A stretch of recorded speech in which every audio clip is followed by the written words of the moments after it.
করো। ঠিক আছে, চলো আমরা শুরু করি। উম, তো আজকে আমাদের টপিকস কি? চলো আজকে আমাদের জিকে ইন্টারন্যাশনাল, এর আগে তোমরা 3টা ক্লাস করে ফেলছো, আজকে আমরা চতুর্থ ক্লাস করব। আজকের একদম একটা শর্ট ক্লাস করব। আমরা আজকে টপিকসে কি কি পড়বো একটু খেয়াল করো। এই টপিকস থেকে কি কি শিখাবো আমি তোমাদেরকে একটু দেখাই। তোমাদের বইয়ে আছে, সবার বই আছে, 54 নম্বর বই আছে। আমাদের আজকের ক্লাসটা 54 নম্বর পেজ থেকে রেটিনা ডাইজেস্টে শুরু হবে।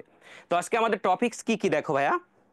ঠিক আছে, নদ নদী, সাগর মহাসাগর, প্রণালী, হ্রদ জলপ্রপাত, মরুভূমি, অর্থনীতি, যোগাযোগ, শিল্প সংস্কৃতি। দেখো এখান থেকে মেডিকেল ভর্তি পরীক্ষায় আমি যদি ধরি যখন থেকে ইন্টারন্যাশনাল ছিল, প্রায় 5 থেকে 7টা প্রশ্ন আসছে এই টপিকসগুলো থেকে।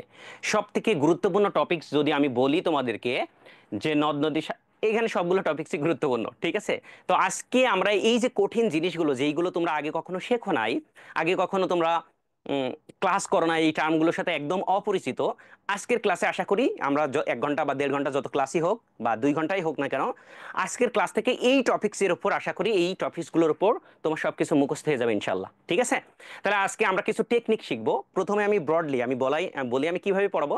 প্রথমে বুঝাবো, এরপরে যারা মাইকেল স্টুডেন্ট আছো, মাইকেল কারা তোমরা জানো অলরেডি, যারা আমার ক্লাস করছো, যারা একটু কম বুঝো, হুম, তাদের জন্য আমরা কিছু শর্টকাট টেকনিক দেবো, কিছু ছন্দ শিখবো, সেই ছন্দের সাহায্যে আমরা মুখস্থ করবো ইনশাল্লাহ।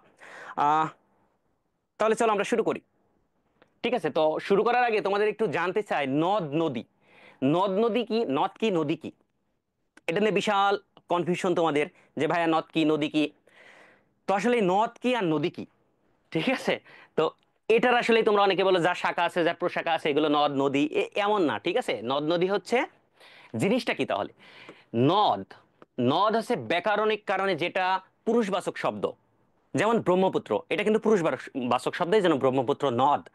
আর নদী কি, যেটা ব্যাকরণে স্ত্রীবাচক শব্দ, যেমন পদ্মা। তো এর নামকরণ যখন করা হয়, যেই নামকরণ করা হবে সেটা ব্যাকরণিক কারণে, কোনটা নদ কোনটা নদী এভাবে আমরা করে থাকি ব্যাকরণিক কারণে। হ্যাঁ, তো ইংলিশে বা আন্তর্জাতিক তো রিভার, নদ নাই নদী নাও, বাংলার ক্ষেত্রে আমাদের কিছু সমস্যা হয় কোনটা নদ কোনটা নদী। তাহলে দেখো, যদি কোনো নদী, একটা নদীর উৎপত্তি হয়, নতুন একটা নদীর সৃষ্টি হয়, এবং সেই নদীর নাম হয় যদি হিমু, আমার নাম অনুসারে, তাহলে মনে রাখবা তুমি এটা হচ্ছে নদ হবে। আর হিমুটার যদি মেয়ে হয় তাহলে সেটাকে আমরা নদী বলে ডাকবো। বিষয়টা এমন ব্যাকরণিকগত কারণে। হ্যাঁ, আহ আরেকটা বেসিক জিনিস শিখি, যে উপনদী কি শাখা নদী কি, উৎপত্তি স্থল। নদীর উৎপত্তি স্থল কোথা থেকে হয়? হ্যাঁ, অলওয়েজ মনে রাখবা, যে কোনো নদীর উৎপত্তি হবে কোনো পাহাড় বা পর্বত থেকে। পাহাড় পর্বত বা হ্রদ থেকে হতে পারে। হ্যাঁ, হ্রদ, হ্রদ বা কোনো পর্বত থেকে বা কোনো পাহাড় থেকে। তাহলে পাহাড় থেকে, ওই যে আমরা প্রায় একটা গান শুনে থাকি যে আহ কি যে সাগরের বুক চিরে নেমে আসে ঝর্ণা, নাকি নাকি পাহাড়ের বুক চিরে নেমে আসে ঝর্ণা। তো আসলে পাহাড় বা পর্বত থেকেই মূলত নদীগুলো সৃষ্টি হয়, এবং সেটা প্রবাহিত হবে যেদিকে ঢালু, এবং প্রবাহিত হয়ে একদিকে সমুদ্র পৃষ্ঠে পতিত হবে। তার মানে সকল নদীর উৎপত্তি হবে পাহাড় থেকে, পর্বত থেকে, এবং তারা পতিত হবে একদম সমুদ্রে যেয়ে বা সাগরে যেয়ে। এই জন্য আমাদের গুরুত্বপূর্ণ জিনিস কি আজকে আমরা পড়বো ইন্টারন্যাশনালের ক্ষেত্রে, যে একটা নদী সেটা কোথা থেকে উৎপত্তি লাভ করছে এবং কোথায় পতিত হয়েছে। ঠিক আছে, ওকে। ঠিক আছে, তাহলে চলো আমরা উৎপত্তি শিখলাম। সকল নদ নদীর উৎপত্তি হবে পাহাড় পর্বত বা হ্রদ থেকে, এবং পতিত হবে সেটা নিম্নের দিকে। তো এর আগে আমাদের গুরুত্বপূর্ণ কয়েকটা জিনিস দেখো, আমরা একটু দেখি যে কোন দেশে কোনো নদী নাই। দেখো সৌদি আরব, এটা মুখস্থ জিনিস, এটা কোনো টেকনিক নাই, তোমাকে এটা মুখস্থ রাখতে হবে, যে সৌদি আরব এবং ভ্যাটিকান সিটিতে কোনো নদী নাই। ঠিক আছে, কোন নদীতে মাছ জন্মে না? হুম, জর্ডান নদীতে। জর্ডান নদীতে এত পরিমাণ লবণাক্ত, লবণের পরিমাণ এত বেশি, ঠিক আছে, এই নদীতে কোনো মাছ থাকে না। হ্যাঁ, কোনো প্রাণী বাঁচতে পারে না। দেখো কোন দেশগুলোর নাম নদীর নামে হয়েছে।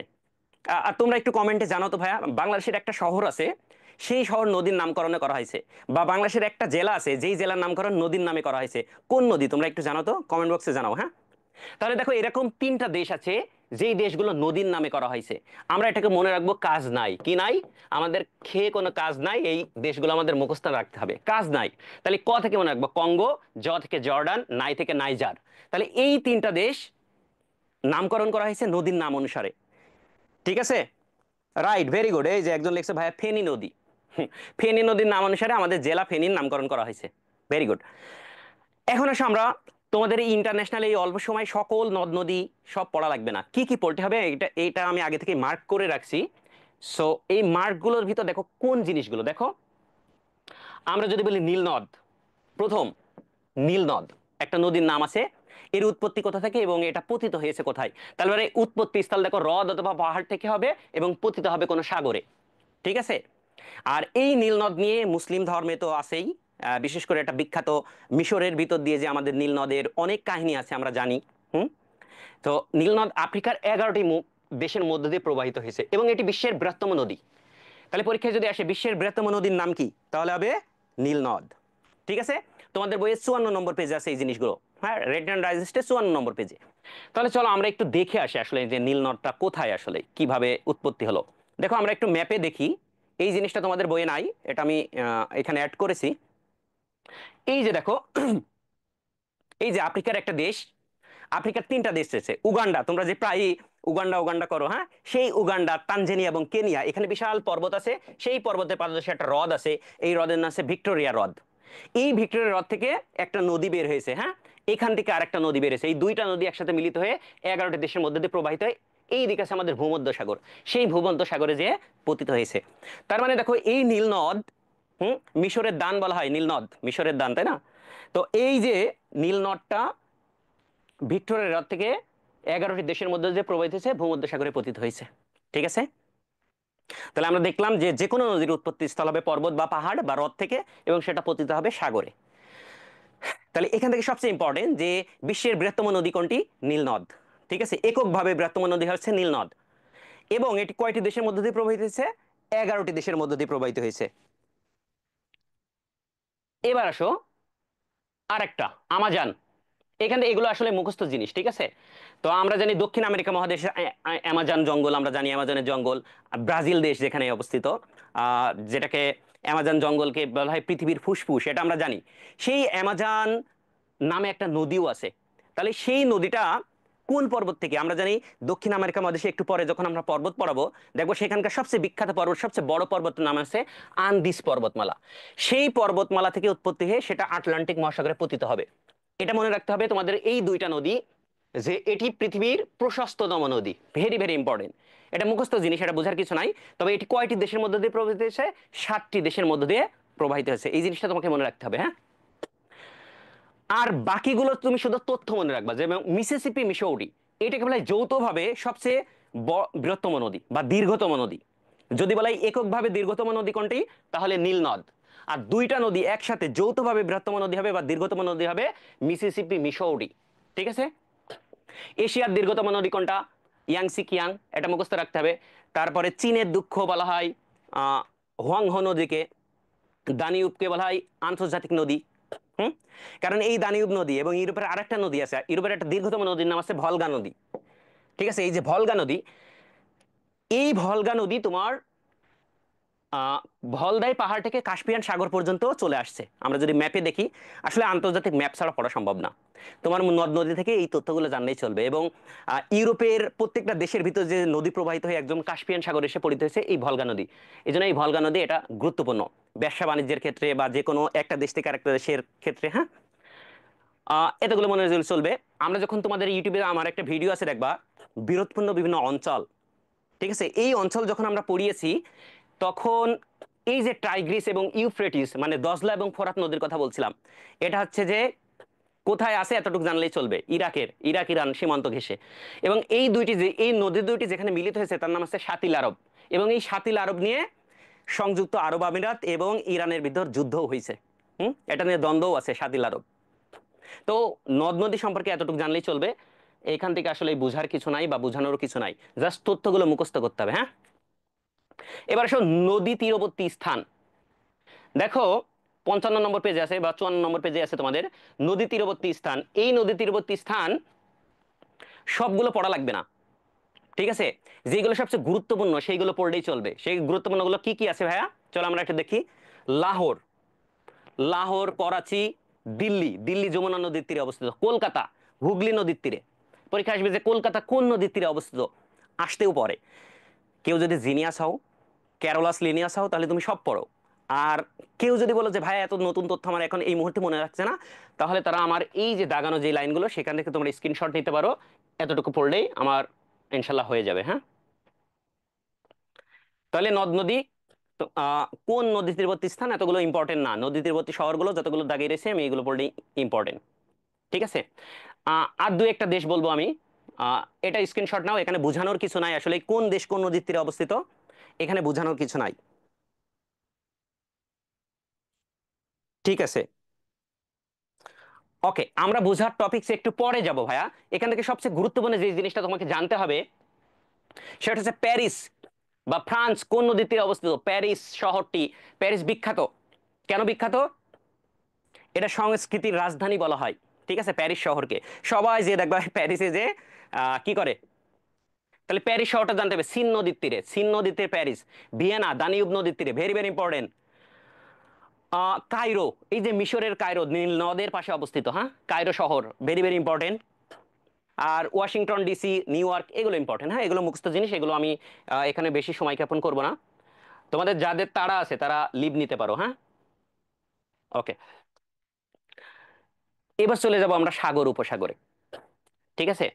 তো সাগর উপসাগরে যাওয়ার আগে, সাগর উপসাগর দেখো তোমাদের কিছু মুখস্থ করতে হবে না ইনশাল্লাহ, আমি সব মুখস্থ করিয়ে দিব। তার আগে বলো তো আমাদের মহাসাগর কতটি আছে, বলো।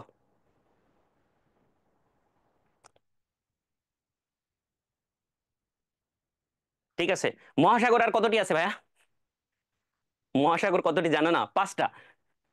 ঠিক আছে, তাহলে মহাসাগর আমাদের যে এই, আমরা জানি যে আমাদের পৃথিবীটা টোটাল সমুদ্রের ভিতর ভেসে আছে কয়েকটা স্থলভাগ। তো এই বিশাল জলরাশির 71 ভাগই হচ্ছে মহাসাগর। এই যে বিশাল আমাদের পৃথিবীর 71 ভাগই হচ্ছে মহাসাগর, এবং 5টি মহাসাগর রয়েছে। ঠিক আছে।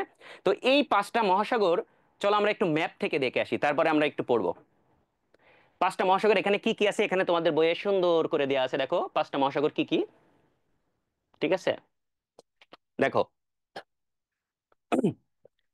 এটা এইখানে যাওয়ার আগে ভাইয়া দেখো, তো চলো আমরা একটু ম্যাপ থেকে ঘুরে আসি। ম্যাপ থেকে দেখো তোমার অটো মুখস্থ হয়ে যাবে। এটা টোটাল পৃথিবীর মানচিত্র, টোটাল পৃথিবী দেখো। আসো আমি একটু বড় বড় করে যদি একটু দেখাই তোমাদেরকে। হুম, এই যে দেখো 5টা মহাসাগর, খুব ভালো।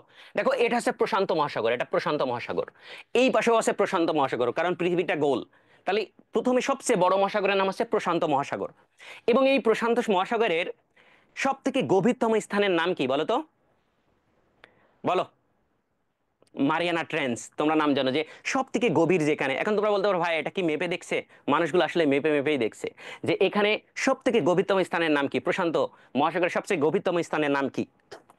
এখন তোমাদের পরীক্ষায় যেটা আসে মহাসাগর কি, তাহলে এটা বুঝলাম মহাসাগর, মহাসাগরের পাশে যে ছোট জলরাশি তাকে বলা হবে সাগর, এবং সাগরের থেকেও যদি ছোট হয় তাকে বলা হবে উপসাগর।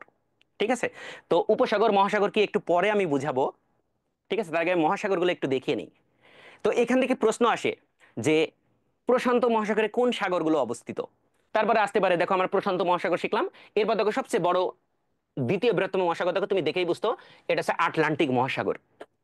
এই যে আটলান্টিক মহাসাগর, দেখো এই আটলান্টিক মহাসাগরই আফ্রিকা থেকে আহ পশ্চিমা দেশগুলো যেটা আমেরিকা মহাদেশকে পৃথক করে দিয়েছে।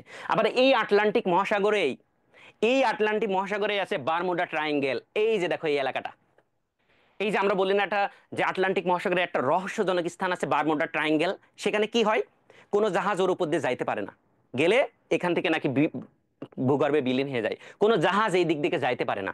এই বারমুডা ট্রায়াঙ্গেল একটা রহস্যজনক জায়গা। ঠিক আছে। এর গভীরতম স্থান কোনটি? ঠিক আছে, এগুলো তোমাদের জানতে হবে যে এর গভীরতম স্থান ঠিক এই জায়গায় আছে, পুয়ের্টিকা। তাহলে আমরা আটলান্টিক প্রশান্ত মহাসাগর শিখলাম, আটলান্টিক মহাসাগর দেখলাম। এবার আসো দেখো, তাহলে প্রথম সবচেয়ে বড় হচ্ছে প্রশান্ত 1 নম্বরে, এর থেকে বড় হচ্ছে 2 নম্বরে আছে আটলান্টিক। এরপরে সাথে দেখো ভারত মহাসাগর, এই যে ভারত মহাসাগর তৃতীয় বৃহত্তম মহাসাগর। এরপরে আসে উত্তর মহাসাগর, এরপর আছে দক্ষিণ মহাসাগর। এই আছে আমার মহাসাগরগুলো। তাহলে আমি ম্যাপ থেকে মোটামুটি মহাসাগরগুলোর অবস্থান বুঝে গেলাম। ঠিক আছে। এখন আসো যেই গুরুত্বপূর্ণ যেই জিনিসটা, সেটা হচ্ছে তোমাদের এই যে মহাসাগর, প্রশান্ত মহাসাগর, এখান থেকে কি করতে হবে। দেখো প্রশান্ত মহাসাগরের, আমি বলছি প্রশান্ত মহাসাগর সবচেয়ে গভীরতম স্থানের নাম আছে মারিয়ানা ট্রেঞ্চ, মানে সব থেকে গভীর। এখন থেকে এখান থেকে প্রশ্ন আসবে কি ভাইয়া, যে এই প্রশান্ত মহাসাগরে কোন সাগরগুলো অবস্থিত।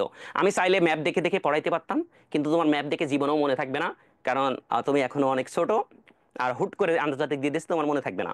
তাহলে আমরা একটু ছন্দ দিয়ে শিখবো, ঠিক আছে? আমরা একটু ছন্দ দিয়ে শিখবো। দেখো আমি লিখছি কি কি, পিতা যাবে দক্ষিণ চীন সাগরে। কোথায় যাবে পিতা? দক্ষিণ চীনে যাবে। দেখো আমি একটা ছন্দ লিখছি, পিতা যাবে দক্ষিণ চীনে। পিতা, পিতা থেকে আমি মনে রাখবো পিত সাগর, পিত সাগর।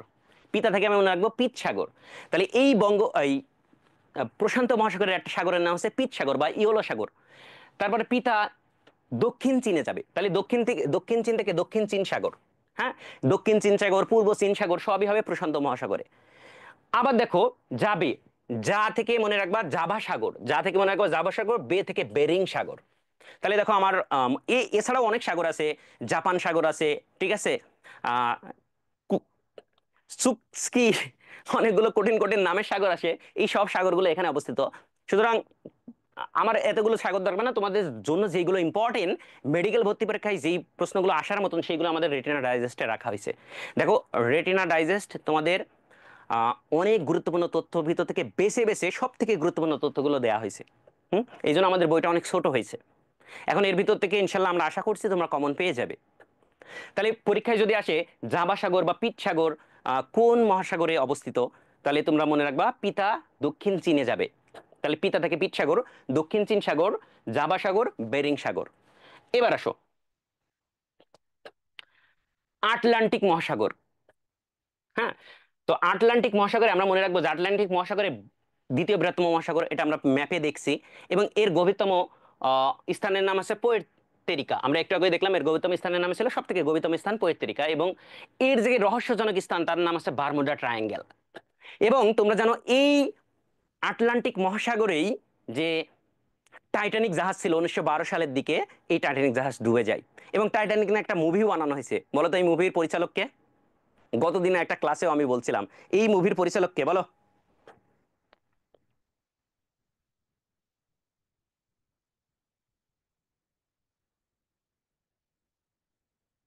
ঠিক আছে, এখন আসো ভাইয়া। তাহলে এই আটলান্টিক মহাসাগরে কি কি সাগর আছে এগুলো আমরা একটা ছন্দ দ্বারা শিখি, যে বালির ভূমিকা অপরিসীম। হ্যাঁ, বালির ভূমিকা, এই আটলান্টিক মহাসাগরে যে বালি আছে তার ভূমিকা ছিল অপরিসীম। তাহলে বালি থেকে মনে রাখবো বাল্টিক সাগর, ভূ থেকে ভূমধ্য সাগর, ম থেকে মর্মর সাগর, ক থেকে কৃষ্ণ সাগর। ভেরি ভেরি ইম্পর্টেন্ট, এই তিনটা সাগর ভেরি ভেরি ইম্পর্টেন্ট। কারণ এই কৃষ্ণ সাগর, এই ভূমধ্য সাগর, হ্যাঁ এই মর্মার সাগর, এইগুলো নেই, এই সাগরগুলো দিয়েই বাণিজ্যিক যত জাহাজ আছে সব জাহাজগুলো এই দিক থেকেই যায়। সুতরাং এই জাহাজগুলো ভেরি ভেরি ইম্পর্টেন্ট, এই সমুদ্রগুলো ভেরি ভেরি ইম্পর্টেন্ট। তাহলে পরীক্ষা আসতে পারে যে ভূমধ্য মহাসাগর কোন সাগরের সাথে সংযুক্ত বা কোন সাগরের অন্তর্ভুক্ত। এবার আসো ভারত মহাসাগর। তাহলে ভারত মহাসাগরের সব থেকে গভীরতম স্থানের নাম আছে সুন্দা ট্রেঞ্চ, সুন্দা ট্রেঞ্চ। তাহলে এই ভারত মহাসাগরের সবচেয়ে ইম্পর্টেন্ট যে এর সাগরগুলো ইম্পর্টেন্ট, একটু স্টার দিয়ে রাখো। তাহলে আমি এটা মনে মনে রাখবো, বঙ্গে আলো এলো পরে। বঙ্গে কখন আলো এলো? পরে আলো এলো। তাহলে বঙ্গ থেকে মনে রাখবো বঙ্গোপসাগর, আ থেকে মনে রাখবো আরব সাগর, আ থেকে আন্দামান সাগর, ল থেকে মনে রাখবো লোহিত সাগর, এ থেকে এডেন উপসাগর, ঠিক আছে, পরে থেকে পারস্য সাগর বা পারস্য উপসাগর। ঠিক আছে, তাহলে দেখো এই জিনিসগুলো আমরা শিখে গেলাম। ঠিক আছে, তাহলে আমরা লিখবো বঙ্গেতে আলো এলো পরে। ওকে, তাহলে এই ছন্দ দ্বারা আমরা মনে রাখতে পারবো যে ভারত মহাসাগরে যতগুলো সাগর অবস্থিত। উত্তর মহাসাগর দক্ষিণ মহাসাগর অতটা ইম্পর্টেন্ট না, এতটুকু পড়লেই জানলেই চলবে। এবার আসো আমরা একটা জিনিস দেখবো যে এই যতগুলো সাগর আছে, এই সাগরগুলোর ভিতর বৃহত্তম সাগর কোনটা? দক্ষিণ চীন সাগর। আর দ্বিতীয় বৃহত্তম সাগর হচ্ছে ভূমধ্য সাগর, এটা মুখস্থ জিনিস। ঠিক আছে, আর গভীরতম সাগর আছে ক্যারিবিয়ান সাগর, ক্ষুদ্রতম সাগর আছে মরমর সাগর। এই জিনিসগুলো তোমাকে মুখস্থ রাখতে হবে। ঠিক আছে, এখন দুইটা জিনিস তোমাদেরকে শিখাই, যে জিনিসটা হচ্ছে ইম্পর্টেন্ট, যে উপসাগর। দেখো একটা বলা আছে যে বাণিজ্যিক কাজে সবচেয়ে ব্যবহৃত উপসাগর হচ্ছে পারস্য উপসাগর। আমরা যখন প্রণালী পড়বো তখন দেখবো যে বাণিজ্যিক যত জাহাজ আছে ম্যাক্সিমাম যায় এই পারস্য উপসাগর দিয়ে। এটা আমি গতদিন ক্লাসেও পড়াইছি, আজকেও পড়াবো ইনশাল্লাহ। তো দেখো বৃহত্তম উপসাগর কোনটা? দেখো একটা উপসাগর লেখছে বঙ্গোপসাগর আর একটা লেখছে মেক্সিকো, মেক্সিকো উপসাগর, দুইটাই উপসাগর। একটা আছে, একটাকে বলা হয় বে আর একটা বলা হয় গাল্প। তাহলে বে কি, গাল্প কি, এটা একটু আমরা দেখি। দেখো সাগরের থেকে একটু মহাসাগরের থেকে একটু ছোটকে বলা হয় সাগর। তার থেকে ছোটকে বলা হয় উপসাগর। তা উপসাগরের একটা বৈশিষ্ট্য আছে, উপসাগরের তিন দিকেই স্থলভাগ থাকবে এবং একদিক খোলা থাকবে। দেখো এরও তিন দিকেই, মেক্সিকো উপসাগরও তিন দিকেই স্থলভাগ, একদিকে খোলা। তাহলে এই দুইটাই উপসাগর, বেসিক পার্থক্য কি? এটাকে আমি বলছি বে। কেন বে? কারণ দেখো এর যেই মুখ খোলা সেই মুখ অনেকগুলো প্রশস্ত, অনেক প্রশস্ত। এবং এটাকে বলছি আমি গাল্ফ, এটাকে বলছি গাল্ফ। কেন? কারণ এর যেই দিকটা খোলা সেটা অনেক সংকুচিত। তো এই সংকুচিত খোলা মুখকে বলা হয় গাল্ফ এবং প্রশস্ত খোলা মুখকে বলা হয় বে। তাহলে পরীক্ষায় যদি আসে বৃহত্তম বে কোনটা, তাহলে হবে বঙ্গোপসাগর। আর বৃহত্তম গাল্ফ তাহলে মেক্সিকো উপসাগর বা মেক্সিকো গাল্ফ। ঠিক আছে, এটা ছিল বেসিক বেসিক পার্থক্য। ওকে, এবার চলো বিশ্বের প্রধান প্রধান সমুদ্র বন্দর। দেখো তুমি যদি ইন্টারন্যাশনাল সম্পর্কে একটু জ্ঞান থাকে, তোমরা যদি এর আগে দেশ পরিচিতি পড়ে আসছো, তো ওই দেশ পরিচিতির ম্যাক্সিমাম বন্দরগুলো রাজধানীর নাম অনুসারেই আছে ম্যাক্সিমাম ক্ষেত্রে। হ্যাঁ, তো এর ভিতর যেগুলো ইম্পর্টেন্ট সেগুলো আমি বলছি, তোমরা চাইলে স্ক্রিনশট নিতে পারো, সবগুলো পড়ে তো আর আসলে মনে থাকবে না। তো এগুলো আসলে মুখস্থ জিনিস, এগুলো আসলে মনে থাকার কথাও না। তবে সব থেকে বেশি ইম্পর্টেন্ট যেগুলো, যে মায়ানমারের আকিয়াব সমুদ্র বন্দর। এটা আসতে পারে যে আকিয়াব কোথাকার সমুদ্র বন্দর? মায়ানমারের। মালয়েশিয়ার কোনটা? পেনাং। পরীক্ষা আসতে পারে পেনাং সমুদ্র বন্দর কোন দেশে অবস্থিত? এগুলো কিন্তু মেডিকেল ভর্তি পরীক্ষার জন্য very very important hot topics. এবার এসে দেখো ইরান, ইরান আছে বন্দর আব্বাস, বন্দর আবাদান। ঠিক আছে, এই এডেন উপসাগর তোমার এমনি মনে রাখবে, এডেন সমুদ্র, কারণ এডেন সমুদ্র বা এডেন উপসাগর ইয়েমেনে অবস্থিত। সৌদি আরবের ইয়ে কি? জেদ্দা, ওআইসি সদর দপ্তর। তাহলে সদর দপ্তর জেদ্দা কোথায়? সৌদি আরবে। তাহলে জেদ্দা অবশ্যই হবে সৌদি আরবের। এগুলো দুই একবার পড়লে তোমার মনে থাকবে। হ্যাঁ, এবার আসো ভাইয়া, ঠিক তদ্রুপ সব থেকে ইম্পর্টেন্ট আকাবা। দেখো আকাবা, আকাবা এবং ইসরায়েলের যেটা হাইফা, এটা ইম্পর্টেন্ট। হ্যাঁ, এই জিনিসগুলো একটু তোমরা একটু দাগিয়ে রেখো, এটা মুখস্থ জিনিস। এখানে আমি আর লিবিয়ার বেনগাজি বিমানবন্দর ভেরি ভেরি ইম্পর্টেন্ট। তাহলে সব থেকে যে পড়তে পারবা সে সবই পড়বা ভাইয়া। তবে সব থেকে যেগুলো ইম্পর্টেন্ট তোমার মেডিকেলে আসার মতন সেগুলো আমি এখানে দাগিয়ে দিচ্ছি। এরপরে চলো বোঝার জিনিস, বোঝার টপিকসে আমরা চলে যাই। দেখো এইগুলো আমি দাগাইনি কিছু। কেন দাগাইনি? দেখো তুমি সব পারো, যারা তোমরা ক্রিকেট খেলা দেখো, দেখো অকল্যান্ড ওয়েলিংটন স্টেডিয়াম আছে না? ওয়েলিংটন কোথায়? নিউজিল্যান্ডে। তারপর আমরা যে অস্ট্রেলিয়ার সাথে যখন ক্রিকেট খেলা হয়, দেখো সিডনি, ব্রিসবেন, মেলবোর্ন, ডারউইন, এই সবগুলো কিন্তু স্টেডিয়ামের নাম। আমরা এইগুলোর সাথে পরিচিত। বাংলাদেশ যখন অস্ট্রেলিয়াতে খেলতে যায় বলে মেলবোর্নে খেলা হচ্ছে, আজকে সিডনিতে খেলা হচ্ছে, আজকে ডারউইনে। তা এই যে সবগুলো দেশ, তার মানে এইগুলো সবগুলো সমুদ্র বন্দর, কারণ অস্ট্রেলিয়াটা সমুদ্রের মাঝেই অবস্থিত। তাহলে আমি যদি প্রশ্ন করি, বলো তো অস্ট্রেলিয়া কোন মহাদেশে, কোন মহাসাগরে অবস্থিত? বলো তো অস্ট্রেলিয়া কোন মহাসাগরের একটা দ্বীপ? বলো।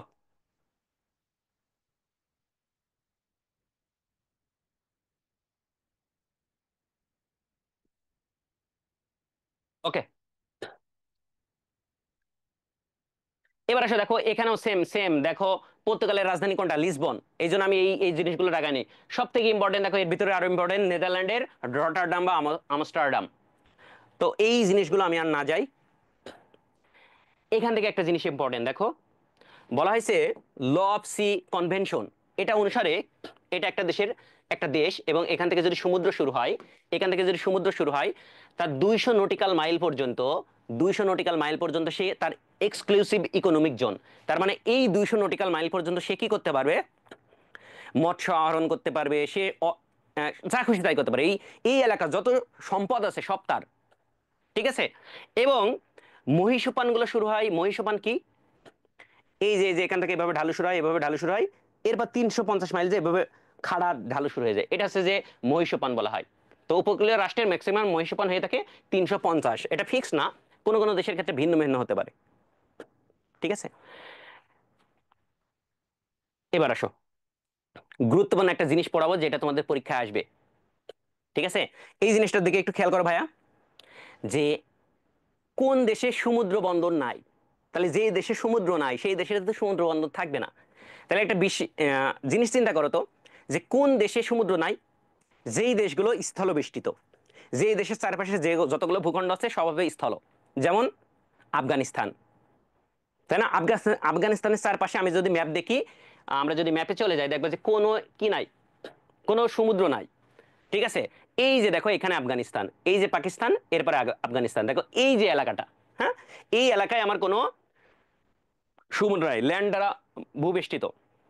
তাহলে প্রশ্নটি এভাবে আসতে পারে যে কোন দেশটি স্থলবেষ্টিত, বা নিচের এশিয়ার কোন দেশটি স্থলবেষ্টিত, অথবা আসতে পারে কোন দেশে সমুদ্র বন্দর নাই, অথবা আসতে পারে কোন দেশে সমুদ্র নাই।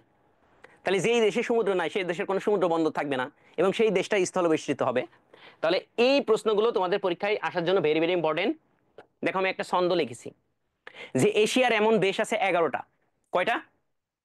11টা। এক ছন্দ দ্বারা তোমার সব মুখস্থ হয়ে যাবে। এটা কিন্তু পরীক্ষায় প্রায়ই আসে যে, অথবা আসতে পারে সাউথ, দক্ষিণ এশিয়ার কোন দেশটি সমুদ্র বন্দর নাই, বা দক্ষিণ এশিয়ার কোন দেশের সমুদ্র বন্দর নাই। ভেরি ভেরি ইম্পর্টেন্ট, তুমি দেখো ক্লাসে মুখস্থ হয়ে যাবে। দেখো দেখো আমি আমি লিখেছি আজ আমি ভুলে এশিয়ার 5 স্থানে নেই। হুম, ভুল করে আমার এশিয়ার 5 স্থানে ভ্রমণে যাওয়ার কথা ছিল, কিন্তু আমি এই 5 স্থানে যেতে পারি নাই। তাহলে আজ আমি ভুলে এশিয়ার 5 স্থানে নেই। তাহলে আজ থেকে মনে রাখবো আজারবাইজান। এই আজারবাইজানে কোনো সমুদ্র বন্দর নাই, মানে সমুদ্র নাই। আ থেকে আফগানিস্তান, ম থেকে মঙ্গোলিয়া, ওই যে চেঙ্গিস খানের মঙ্গোলিয়া, উলানবাটর যার রাজধানী। ভুলে, ভূ থেকে ভুটান, ল থেকে লাওস। এশিয়ার 5 স্থান, ওই যে 5টা স্থান আমরা বলি মধ্যপ্রাচ্যের 5টা দেশ, হ্যাঁ, কাজাকিস্তান, তারপর কি উজবেকিস্তান, কিরগিজস্তান, তুর্কমেনিস্তান, ঠিক আছে, তাজিকিস্তান, এই 5 স্থান। তাহলে আমি মনে রাখবো আজ আমি ভুলে এশিয়ার 5 স্থানে নেই, নেই থেকে মনে রাখবো নেপাল। ঠিক আছে, নেপাল ভেরি ভেরি ইম্পর্টেন্ট। তাহলে দেখো যে সমুদ্র বন্দর বিহীন বা স্থলবেষ্টিত এশিয়ার 11টি রাষ্ট্র আছে, সেই রাষ্ট্রগুলো কি কি আমরা শিখে গেলাম এখান থেকে ইনশাল্লাহ। ঠিক আছে, এবার চলো ইউরোপ। ইউরোপ এবং আফ্রিকা মনে রাখা তোমার জন্য খুবই কষ্টকর। তাহলে আমার এশিয়াটা আমরা আশা করি ইনশাল্লাহ পরীক্ষায় দিলে এশিয়া থেকেই দিবে। আর আমেরিকার 2টা দেশ আছে ভেরি ভেরি ইম্পর্টেন্ট, এবং 2টা দেশে কি খেলে? হুম, ফুটবল খেলে। এবং তারা ভাবে যে আমরা বিশ্বকাপ পাবো। বিশ্বকাপ কি পাবো, কিন্তু তারা জীবনেও বিশ্বকাপ পাবে বলে মনে হয় না। তাহলে এই যে ল্যাটিন আমেরিকার বা দক্ষিণ আমেরিকা মহাদেশের 2টা দেশ আছে স্থলবেষ্টিত, যে দেশে কোনো সমুদ্র বন্দর নাই। তারা ভাবে যে আমরা, এবং সবগুলো কি খেলে? ফুটবল খেলে, এবং তারা ভাবে আমরা বিশ্বকাপ পাবো। তাহলে প থেকে মনে রাখবো প্যারাগুয়ে, ব থেকে বলিভিয়া। ঠিক আছে। আর যারা খুব জিনিয়াস আছো তারা ইউরোপের আহ, কি কি দেশ আছে দেখো, এর 16টা, এর 16টা। তার মানে বিশ্বের কতটি রাষ্ট্র স্থলবেষ্টিত বলো তো? বিশ্বের কতটি রাষ্ট্র স্থলবেষ্টিত একটু কমেন্ট করো তো ভাইয়া তোমরা, যে পরীক্ষা এইভাবেও আসতে পারে যে বিশ্বের কতটি রাষ্ট্র স্থলবেষ্টিত। তাহলে আমি মনে রাখবো।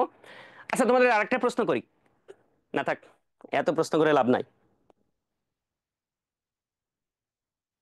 ঠিক আছে, তোমরা প্রায়ই কমেন্ট করো যে ভাইয়া এইভাবে ক্লাস করালে, ভাই তোমার তো ক্লাস করার দরকার নাই, যার দরকার আছে সে ক্লাস করুক। তুমি পরে 5G, 6G, 2X, 5X speed দিয়ে দিয়ে দেখো, হ্যাঁ, অথবা পরে এই জিনিসগুলো একটু দেখে দেখে দেখো। যার দরকার আছে তারা করুক। তাহলে দেখো স্থলবেষ্টিত রাষ্ট্র কতগুলো আছে এগুলো আমরা শিখে গেলাম। এবার সহ আমাদের ক্লাস বেশি সময় ধরে হবে না, আজকে 1 ঘন্টার ভিতরে ইনশাল্লাহ শেষ হয়ে যাবে। ঠিক আছে, এই তো মাশাল্লাহ তোমরা সবাই অ্যান্সার করছো, মানে ক্লাসে মনোযোগী আছো। হুম, এবার সব প্রণালী, বিখ্যাত প্রণালীগুলো। তো প্রণালী আসলে জিনিসটা কি, এটা কেন গুরুত্বপূর্ণ? কারণ আমরা প্রণালী জিনিসটা কি একটু আমরা একটু দেখি ভাইয়া, যে প্রণালী কি আসলে। ঠিক আছে, তাহলে প্রণালী কি আমরা একটু দেখি। দেখো, প্রণালী হচ্ছে একটা ছোট সরু স্থল জলভাগ, যেটা 2টা সাগর অথবা মহাসাগরকে যুক্ত করে। মানে এইটাও পানি, এটাও পানি, 2টা সাগর মহাসাগরকে কি করবে? সংযুক্ত করবে। এবং 2টা ল্যান্ডকে, 2টা ভূমিকে দেখো পৃথক করবে। তার মানে আমরা শিখলাম প্রণালী একটা সরু জলরাশির, মানে সরু জায়গা যেখানে 2টা জলরাশিকে সংযুক্ত করবে এবং 2টা ভূমিকে পৃথক করবে, বা 2টা দেশকে পৃথক করবে। এটা হচ্ছে প্রণালী। তো এই প্রণালীগুলো কেন গুরুত্বপূর্ণ? ধরো এই সমুদ্র থেকে এই সমুদ্রে একটা জাহাজ যাবে, তেলবাহী জাহাজ বা কন্টেইনার জাহাজ। তো এই দেশ এবং এই দেশে ট্যাক্স দিতে হবে। ওই যে জাহাজগুলো যাবে এই দেশ অথবা এই দেশগুলোকে ট্যাক্স দিতে হবে। এই জন্য প্রণালীগুলো ভেরি ভেরি ইম্পর্টেন্ট। আরো কেন ইম্পর্টেন্ট? দেখো এখানে কোন কোন প্রণালী পড়তে হবে আমি একটু দাগিয়ে দিছি, তোমরা একটু স্ক্রিনশট নাও। ঠিক আছে, এটা এখানে আমি বেশি টাইম নষ্ট করবো না, আমি ম্যাপ থেকে তোমাদের সুন্দর করে বোঝাবো। এটা সবাই একটু স্ক্রিনশট নাও। নিয়ে শেষ।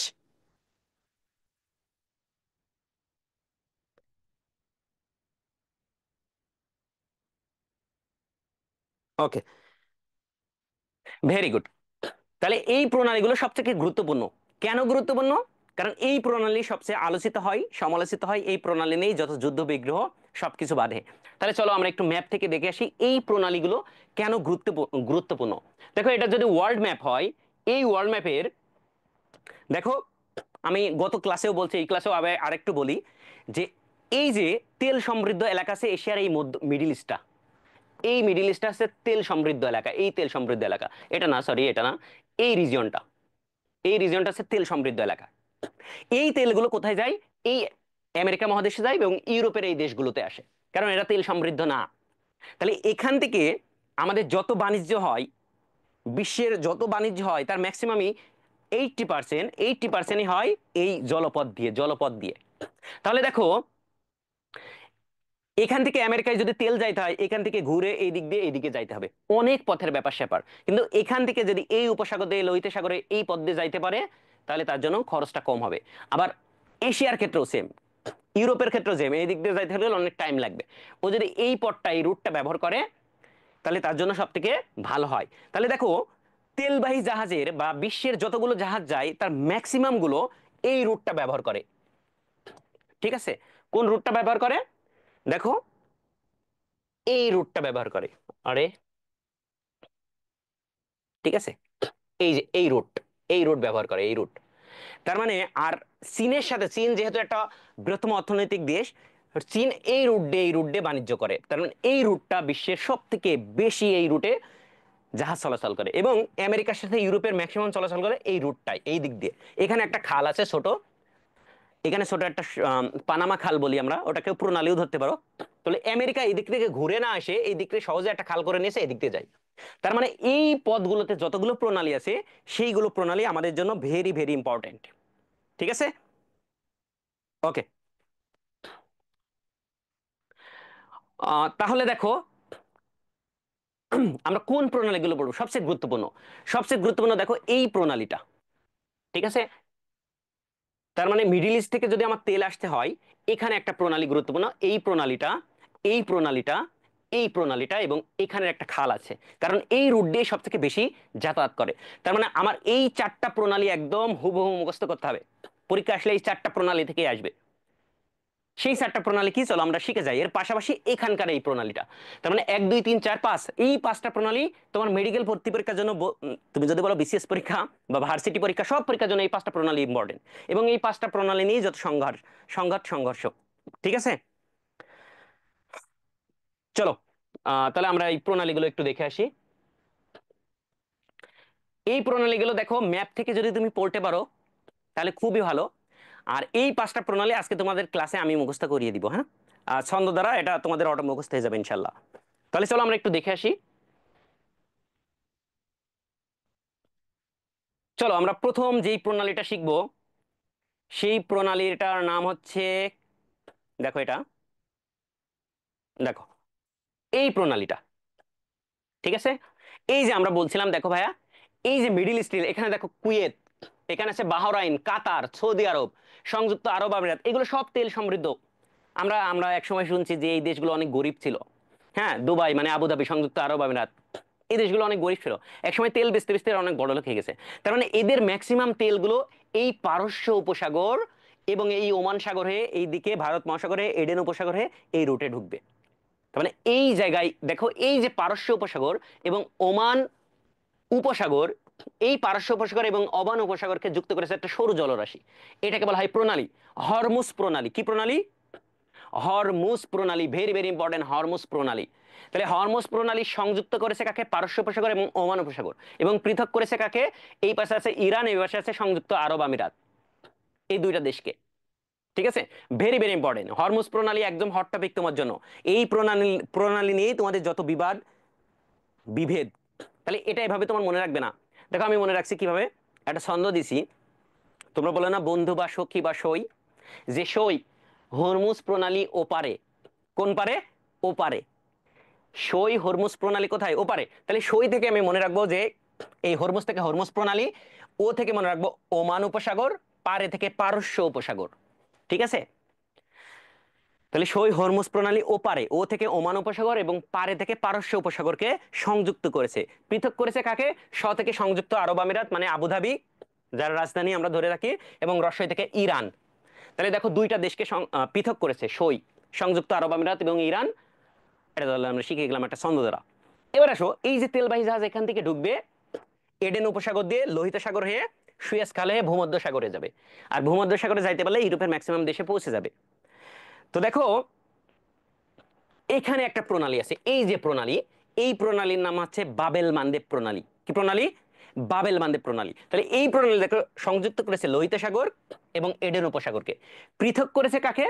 এশিয়ার ইয়েমেনকে এবং এটা আফ্রিকা মহাদেশের জিবুতিকে। তাহলে আমি এটা বলতে পারি যে এই বাবেল মানদেব প্রণালী এশিয়া এবং আফ্রিকাকে পৃথক করেছে। আবার যদি স্পেসিফিক দেশ বলি তাহলে ইয়েমেন, এশিয়ার ইয়েমেন এবং জিবুতি দেশকে পৃথক করে দিয়েছে, আর সংযুক্ত করেছে লোহিত সাগর এবং এডেন উপসাগরকে। এটা আমরা ছন্দ দ্বারা মনে রাখতে পারি ভাইয়া। এটা এভাবে পড়ে তোমার মনে থাকবে না, কারণ তোমার ম্যাপ মুখস্থ নাই। তাহলে তুমি মনে রাখবা, বাবা এলো ইজিতে, ইজি ভাবে এলো, বা ইজিতে শপিং করতে এলো বাবা, ইজি শোরুমে, তুমি যেভাবে মনে রাখো। হ্যাঁ, ইজি ব্র্যান্ডের কি করে দিচ্ছি আমরা, বিজ্ঞাপন ফ্রিতে। তাহলে বাবা এলো ইজিতে কি করতে? শপিং করতে। তাহলে বাবা থেকে মনে রাখবা বাবেল মানদেব প্রণালী এ থেকে এডেন উপসাগর এবং লোহিত সাগরকে সংযুক্ত করেছে। পৃথক করেছে কাকে? ইয়েমেন এবং জিবুতি। তাহলে আমরা মনে রাখবো বাবা এলো ইজিতে, বাবেল মানদেব প্রণালী সংযুক্ত করেছে এডেন উপসাগর, লোহিত সাগর, পৃথক করেছে ইয়েমেন এবং জিবুতিকে। এভাবে পড়লে আশা করি তোমার মনে থাকবে ইনশাল্লাহ। এবার আসো, আমরা আর একটা গুরুত্বপূর্ণ প্রণালী শিখব। ঠিক আছে? আর একটা গুরুত্বপূর্ণ প্রণালী, সেই প্রণালী কোথায়? এই যে এখানে।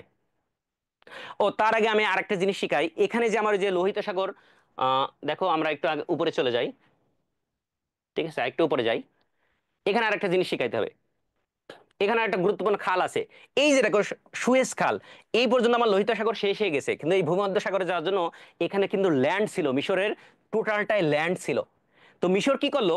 মিশর না, ঠিক অন্য একটা দেশ, হুম, অন্য একটা দেশ কি করলো, তাদের অর্থায়নে, তাদের সুবিধার জন্য, তাদের দেশে যাওয়ার জন্য, ঠিক আছে, ফ্রান্স কি করলো? খাল খনন শুরু করলো। এই দিক থেকে খাল খনন করলে তাহলে এই দিক থেকে আমাদের জাহাজটা সহজে এই পাশে যাইতে পারবে।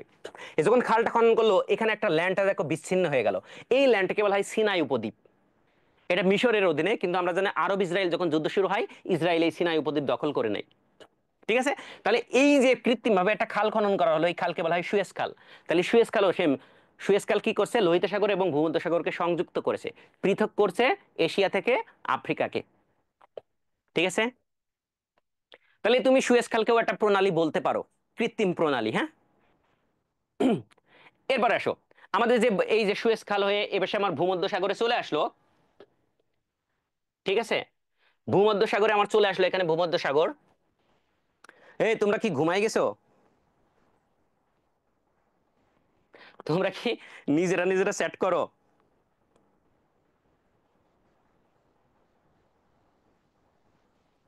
ঠিক আছে, তোমরা দেখো তোমাদের ক্লাসে যারা দেখতে পাচ্ছ না, একটু জুম করো, তোমাদের ইউটিউব জুম করা যায়। তো দেখো এখানে দেখো ভূমধ্য সাগর চলে আসে, ভূমধ্য সাগর থেকে আটলান্টিক মহাসাগরে যাবে। এখানে ছোট্ট একটা সরু প্রণালী আছে, এখানে আছে জিব্রাল্টার প্রণালী। কি প্রণালী? জিব্রাল্টার প্রণালী। তাহলে দেখো এটা স্পেন এবং মরক্কোর মাঝে অবস্থিত। তাহলে পৃথক করেছে স্পেন এবং মরক্কোকে এবং সংযুক্ত করেছে ভূমধ্য সাগর এবং আটলান্টিক মহাসাগরকে। এবং সবচেয়ে মজার বিষয় দেখো, এই জিব্রাল্টার এটা ব্রিটেনের অধীনে। কার অধীনে? ইংল্যান্ডের অধীনে, ব্রিটেনের অধীনে। তার মানে দেখো স্পেন মরক্কো কারোরই না, এটা ব্রিটেনের অধীনে। তাহলে এই প্রণালীটা আমরা মনে রাখতে পারি ঠিক এভাবে, যে ভুয়া জীব মরে স্পেনে। কোথায় মরে? ভুয়া জীব কোথায় মরে? স্পেনে মরে। তাহলে ভূ থেকে মনে রাখবো ভূমধ্য সাগর, আ থেকে মনে রাখবো আটলান্টিক মহাসাগর। ঠিক আছে, জীব থেকে মনে করবো জিব্রাল্টার প্রণালী। এটা পৃথক করেছে কাকে? মরে থেকে মরক্কো, স্পেন থেকে স্পেন। তাহলে আমরা মনে রাখতে পারি ভুয়া জীব মরে স্পেনে। ঠিক আছে, দেখো এখানে একটা প্রণালী আছে। ঠিক আছে, ভেরি ভেরি ইম্পর্টেন্ট। এই যে ভূমধ্য সাগর থেকে রাশিয়ার সাথে যেই জিনিসগুলো সংযুক্ত করেছে, দেখো এখানে ভূমধ্য সাগর, এখানে আছে ইজিয়ান সাগর, এখানে আরেকটা সাগর আছে, এই সাগরের নাম হচ্ছে মরমর সাগর। তো ইজিয়ান সাগর মরমর সাগরকে একটা প্রণালী যুক্ত করেছে, এর নাম হচ্ছে দারদানেলিস প্রণালী। তোমার একটু কঠিন মনে আছে, তুমি এটা ভুলে যাও, মনে রাখতে পারলে খুবই ভালো। এবং এই মরমর সাগর এবং এইখানে যে কৃষ্ণ সাগর আছে, রাশিয়া ক্রিমিয়া ইউক্রেন যুদ্ধ এই কৃষ্ণ সাগর নিয়ে যে ঘটে থাকে, হুম, তো এখানে একটা প্রণালী আছে, এই প্রণালীর নাম হচ্ছে বসফরাস প্রণালী। ভেরি ভেরি ইম্পর্টেন্ট, কারণ রাশিয়া থেকে যত বাণিজ্য সব এই বসফরাস প্রণালী হয়ে ভূমধ্যসাগরে আসে। তার মানে বসফরাস প্রণালীটা ভেরি ভেরি ইম্পর্টেন্ট। এবং এটা কেন গুরুত্বপূর্ণ?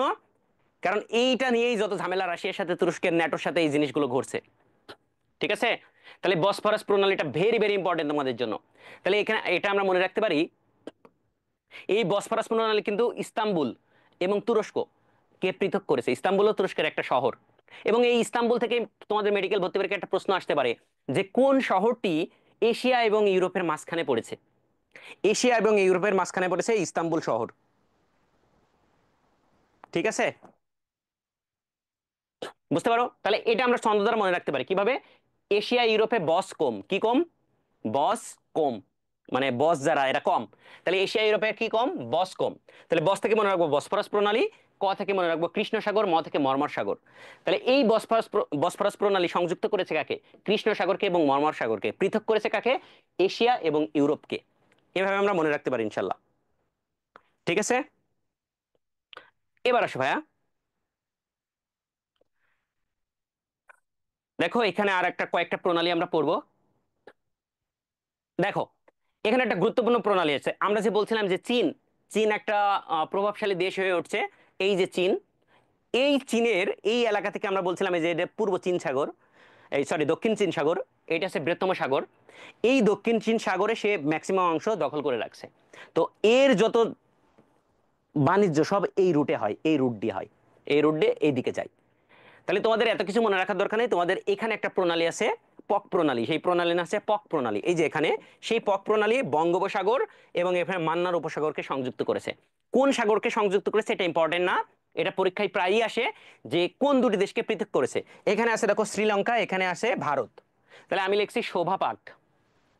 প্রণালীগুলো তোমাদের বইয়ের টেবিলে শোভা পাক, শোভা, স থেকে মনে রাখবো শ্রীলঙ্কা, ভা থেকে ভারত, এবং এই দুইটাকে পৃথক করেছে পক প্রণালী। ঠিক আছে? ঠিক আছে, এবার আসো দেখো, আহ, এটা আমাদের রাশিয়া, আর এ পাশে আছে আলাস্কা, আমেরিকা মহাদেশ। এই দুইটা মহাদেশকে পৃথক করেছে বেরিং প্রণালী। কি প্রণালী?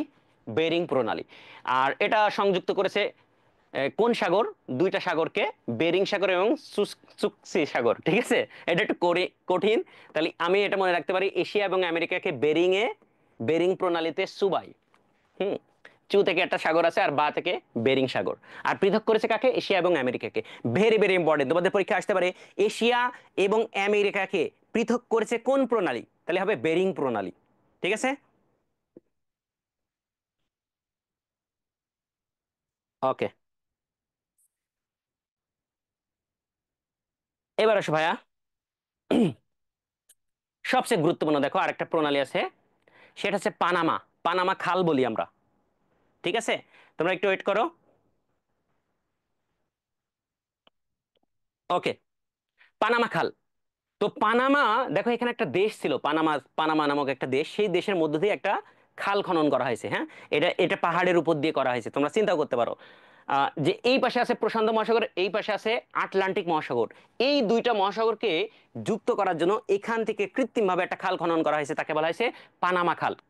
তাহলে এটা প্রায়ই পরীক্ষা আসে, ভেরি ভেরি ইম্পর্টেন্ট। তাহলে এটা কি কিভাবে মনে রাখতে পারি যে কোন দুইটি মহাদেশকে যুক্ত করেছে? এটা তুমি মনে রাখবা যে থেকে মহাসাগরকে যুক্ত করেছে। এটা দুইটা মহাসাগরকে যুক্ত করে পানামা। তাহলে পা থেকে মনে রাখবা প্রশান্ত মহাসাগর, প থেকে মনে রাখবা প্রশান্ত মহাসাগর। পানামা, পানামা লাস্টের অক্ষর কি? আ। পানামা, আ আছে, তাহলে আ থেকে মনে রাখবা আটলান্টিক মহাসাগর। তাহলে পানামার প থেকে প্রশান্ত মহাসাগর, আ থেকে আটলান্টিক মহাসাগর, এই দুইটা মহাসাগরকে সে যুক্ত করেছে। এখন আসো ভাইয়া, তাহলে আমাদের প্রণালীগুলো ম্যাক্সিমাম প্রণালী, আরো প্রণালী আছে আমরা যেগুলো চাইলে পড়তে পারি। হ্যাঁ, তাতার প্রণালী, ঠিক আছে, তারপর মালাক্কা প্রণালী। এইগুলো আমরা এইদিকে যাব না। তোমরা যদি কেউ মনে রাখতে পারো তাহলে মালাক্কা প্রণালীটা পড়বা, যে মালাক্কা প্রণালী কোথায়, কিভাবে, কি অবস্থিত। ঠিক আছে? এই যে মালাক্কা প্রণালী আমরা এখানে একটু দেখিয়ে দিই যদি এটা পরীক্ষায় আসার মতন, কারণ এই রুটের চীনের সাথে বাণিজ্য হয়। এই যে মালাক্কা প্রণালী এখানে, তাহলে এখানে আছে জাভা সাগর, এখানে আছে বঙ্গোপসাগর, এই দুইটা সাগরকে সংযুক্ত করেছে এবং পৃথক করেছে মালাক্কা মানে কি মালয়েশিয়া, এবং এখানে ইন্দোনেশিয়া। ইন্দোনেশিয়ার দুইটা দ্বীপ আছে, বড় বড় দ্বীপ। একটা সুমাত্রা দ্বীপ, একটা জাভা দ্বীপ। এই সুমাত্রা দ্বীপ এবং মালয়েশিয়াকে পৃথক করেছে।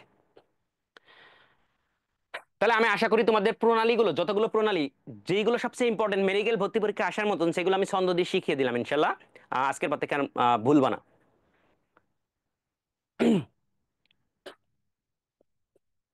এবার এসো খাল। ঠিক আছে, খালগুলো তো আমরা দুইটা খাল পড়বো। ঠিক আছে, দুইটা খাল আসলে আমরা প্রণালীতে অলরেডি পড়ে ফেলছি। সেগুলো কি কি ভাইয়া? দেখো, একটা হচ্ছে যে কি, সুয়েজ খাল। এটা আমরা অলরেডি পড়ে ফেলছি। এটা হচ্ছে মিশরে অবস্থিত, মিশরের মালিকানাধীন, এবং যত বাণিজ্যিক জাহাজ এই সুয়েজ খাল দিয়ে যায়। আর একটা আছে পানামা খাল। এটা আছে আমেরিকার অধীনে আছে। এটা পানামা দেশে অবস্থিত হলেও এর স্বত্বাধিকার বা এর মালিক হচ্ছে আমেরিকা। এবং এই সুয়েজ খাল সম্পর্কে, এই খাল কবে খনন করা হয়, ঠিক আছে, এখানে তোমাদের বিভিন্ন তথ্য আছে, এগুলো পড়ে রেখো। যে ফ্রান্স শুরু করে এটা, বর্তমানে এটা মিশরের মালিকানাধীন আছে। এবং এই পরীক্ষায় যেটা বেশি আছে, আমাদের বইয়ে দিয়ে নাই, যে সুয়েজ খাল কত সালে জাতীয়করণ করা হয়। ভেরি ভেরি ইম্পর্টেন্ট, যে সুয়েজ খাল কত সালে জাতীয়করণ করা হয়? 1956 সালে। ঠিক আছে, এই তথ্যটা ইম্পর্টেন্ট, তোমাদের বইয়ে নাই। তার মানে দেখো, খালগুলো আমরা অলরেডি পড়ে ফেলছি। আর একটা বিখ্যাত খাল আছে গ্র্যান্ড খাল। পরীক্ষা আসার মাধ্যমে যে গ্র্যান্ড খাল কোথায় অবস্থিত। তাহলে খাল আমার পড়া শেষ। এখন দেখো মজার বিষয়, দেখো যে এই যে আমাদের পানামা খাল, কারণ এই খালটা খনন করছিল আমেরিকা। তাহলে আমেরিকা এই খাল দিয়ে যত জাহাজ যাবে তার ট্যাক্স গ্রহণ করত। তদ্রূপ এই মিশরের যে সুয়েজ খাল ছিল, এই সুয়েজ খালও কিন্তু শুরু করে ফ্রেঞ্চরা, এর পরবর্তী মিশরকে দিয়ে দেওয়া হয়। তো পানামা খালও সেম, ফাইনালি 1999 সালের 31 ডিসেম্বর এটা পানামার কাছে দিয়ে দেওয়া হয়েছে। তার মানে এর স্বত্বাধিকার এখন পানামা, কিন্তু এর আগে ছিল কে? আমেরিকা। তাহলে এই খালগুলো গুরুত্বপূর্ণ। দেখো, এছাড়া আরো অনেক বড় বড় খাল আছে যেগুলো পরীক্ষা আসার মতন, কিন্তু যেগুলো সব থেকে ইম্পর্টেন্ট তোমাকে পড়তেই হবে। কেউ যদি পণ্ডিতি করে বলো ভাই আমি এগুলো পড়বো না, তাহলে তুমি কিন্তু ধরা খাবা এই জিনিসগুলো। হ্রদ। এবার চলে আসো, আমরা হ্রদ পড়বো। হ্রদ, হ্রদ কি ভাইয়া? হ্রদ আমরা বলতে পারি যে স্থলবেষ্টিত একটা জলরাশি। চারদিকে স্থলভাগ থাকবে, মাঝখানে জলরাশি থাকবে, সেগুলোকে আমরা হ্রদ বলবো, কখনো সমুদ্র বলবো না। যেমন আমরা একটা কমন আছে কাস্পিয়ান সাগর। কি সাগর? কাস্পিয়ান সাগর। এটাকে আমরা সাগর ডাকলেও এটা বিশাল বড় হ্রদ, এই জন্য আমরা এটাকে সাগর ডাকি, কিন্তু এটা সাগর না। কারণ সাগর উপসাগর হতে হলে অবশ্যই মহাসাগরের সাথে সংযোগ থাকতে হবে। এটা চারদিকে ল্যান্ড আছে, কোনো সাগর বা মহাসাগর বা উপসাগরের সাথে যুক্ত নাই, এই জন্য এটা হ্রদ। আর পরীক্ষাটা আসতে পারে যে এই কাস্পিয়ান সাগর কোন কোন দেশে অবস্থিত, বা কাস্পিয়ান সাগরের বা কাস্পিয়ান হ্রদের তীরবর্তী দেশ কোনটি নয়। তাহলে আমরা এটা মনে রাখতে পারি, আজ ইরা কাশে। কে কাশে? ইরা কাশে। ধরো ইরা একটা মেয়ের নাম। হ্যাঁ, ইরা, ইরা নামে একটা নদীও আছে, তোমরা জানো কিনা। তাহলে দেখো, আজ থেকে মনে রাখবো আজারবাইজান, ই থেকে ইরান, রা থেকে রাশিয়া। ঠিক আছে, আরো একটা দেশ আছে এ পাশে, ওটা চাইলে মনে রাখতে পারো তোমরা। ঠিক আছে, এবার আসো সুপিরিয়র হ্রদ। তো আমরা জানি যে বর্তমান সুপিরিয়র কে, বিশ্বের ভিতর সবচেয়ে সুপিরিয়র কে? আমেরিকা। তাহলে আমরা মনে রাখবো আমেরিকা এবং তার পাশের প্রতিবেশী দেশ কানাডা, এরা হচ্ছে সুপিরিয়র দেশ। তাহলে সুপিরিয়র হ্রদ হবে আমেরিকা এবং কানাডা। এবং তোমরা যেটাকে সব থেকে কি করো, আমরা একটু আগে দেখেছি নীল নদের উৎপত্তি কোথা থেকে ছিল? ভিক্টোরিয়া হ্রদ। সেই ভিক্টোরিয়া হ্রদ তিনটা দেশে অবস্থিত: Uganda, Tanzania, Kenya. Uganda, Tanzania, Kenya, উতাকে। হুম, উগান্ডা, তানজানিয়া এবং কেনিয়া, এই তিনটা দেশে। আহ আরল হ্রদ, সবচেয়ে লবণাক্ত হ্রদ আছে আরল হ্রদ, এটা মনে রাখতে পারো তোমরা চাইলে। মিশিগানটা মনে রাখতে হবে, হুরন এবং মিশিগান, এটা আমেরিকা এবং যুক্তরাষ্ট্র কানাডায়। Very very important. তাহলে দেখো, আরো অনেকগুলো হ্রদ ছিল, সবগুলো হ্রদ বাদ দিয়ে তোমাদের যেইগুলো সব থেকে ইম্পর্টেন্ট সেইগুলো দেওয়া হয়েছে এখানে। এবার সে জলপ্রপাত। জলপ্রপাত কি জিনিসটা কি তোমরা তো সবাই জানো, এগুলো তো বোঝানোর কিছু নাই। সুতরাং এটা মুখস্থ করে নিবা। এটা ছোটবেলা থেকে আমরা পড়ে আসি সাধারণ জ্ঞানে। দেখো, একদম বেসিক জিনিসটা আমাদের রেটিনা ডাইজেস্টে দিছি, একদম ডিপ কোনো কিছু নাই। যে উচ্চতম জলপ্রপাত কোনটা, না বৃহত্তম জলপ্রপাত কোনটা, ঠিক আছে। তারপরে অ্যাঞ্জেলস ফল কোথায় অবস্থিত? উগান্ডাতে। উচ্চতম হচ্ছে অ্যাঞ্জেল, ভেনিজুয়েলা। দেখো, একটা হচ্ছে অ্যাঞ্জেল আর একটা অ্যাঞ্জেল, একটু বানানগুলো একটু খেয়াল করো, হ্যাঁ। তো এই জিনিসগুলো মুখস্থ জিনিস, এই জন্য এখানে আমি আর মাথা ঘামাবো না, এগুলো সব পড়তে হবে। কেউ যদি না পারো তাহলে এই চারটা পড়বা।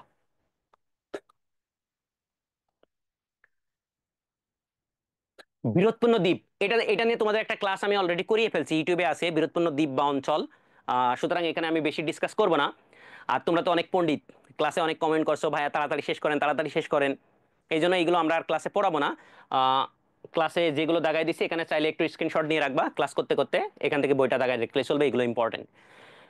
তবে সবচেয়ে ইম্পর্টেন্ট যে জিনিসটা তুমি পড়বা, উপরের গুলো না পড়লেও এই যে বৃহৎপূর্ণ যে দ্বীপগুলো আছে, এই দ্বীপগুলো তোমাদের পড়তে হবে। হ্যাঁ, বিশেষ করে ডেনমার্ক। ডেনমার্কের অধীনে যে এই দ্বীপটা আছে তার নাম হচ্ছে গ্রিনল্যান্ড, এটা আটলান্টিক মহাসাগরে অবস্থিত। তারপরে ভারত মহাসাগরে অবস্থিত দ্বীপের নাম কি? মাদাগাস্কার। এটা একটা দেশ, নিজে একটা দেশ মাদাগাস্কার। ঠিক আছে, এই দুইটা সব থেকে ইম্পর্টেন্ট। আর একটা আসতে পারে যে মালদ্বীপ। মালদ্বীপ কোন সাগরে অবস্থিত বা কোন মহাসাগরে অবস্থিত?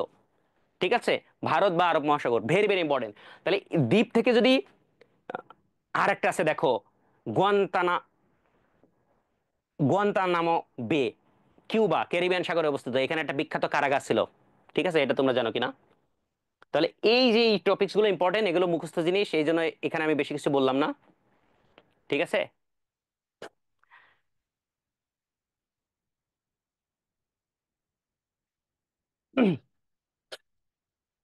এবার সব পর্বতমালা দেখো।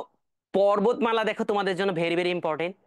আমি ম্যাপ থেকে পড়াবো, কারণ মুখস্থ আশা করি ইনশাল্লাহ সবার মুখস্থ হয়ে যাবে পর্বতমালা। হ্যাঁ, যে কোন পর্বতমালা কোন দেশে অবস্থিত, কোন মহাদেশে অবস্থিত, এবং সেখান থেকে কি কি ইম্পর্টেন্ট জিনিস আছে সেইগুলো চলো আমি একটু শিখাই দিই।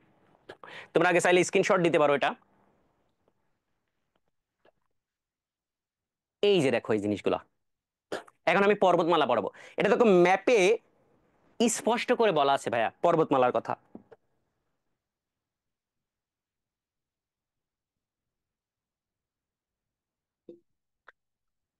ওকে, তো দেখো ভাইয়া পর্বতমালা কি আছে।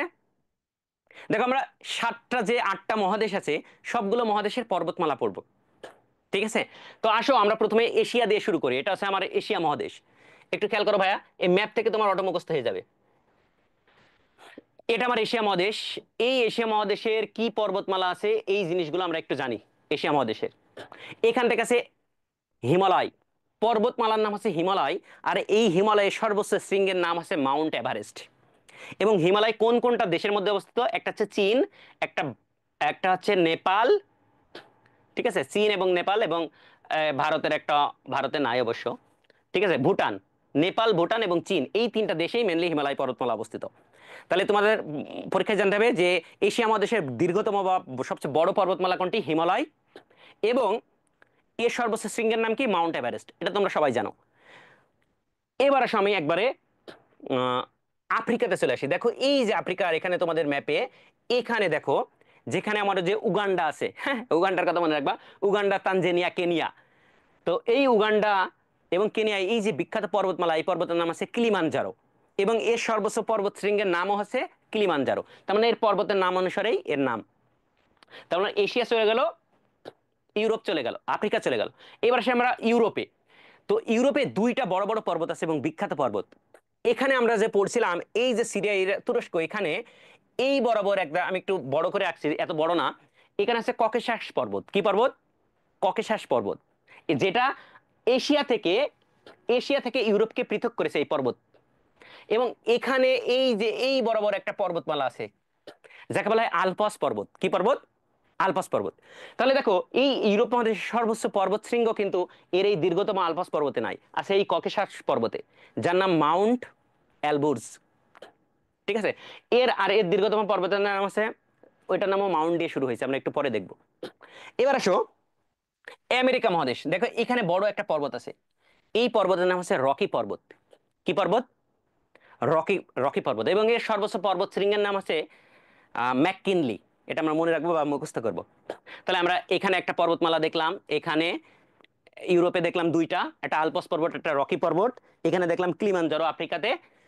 এবং উত্তর আমেরিকাতে দেখলাম একটা বড় পর্বতমালা, রকি পর্বতমালা।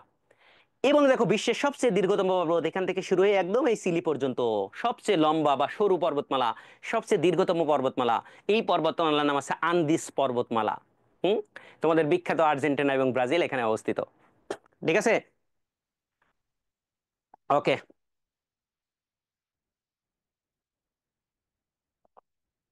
আন্দিস পর্বতমালা।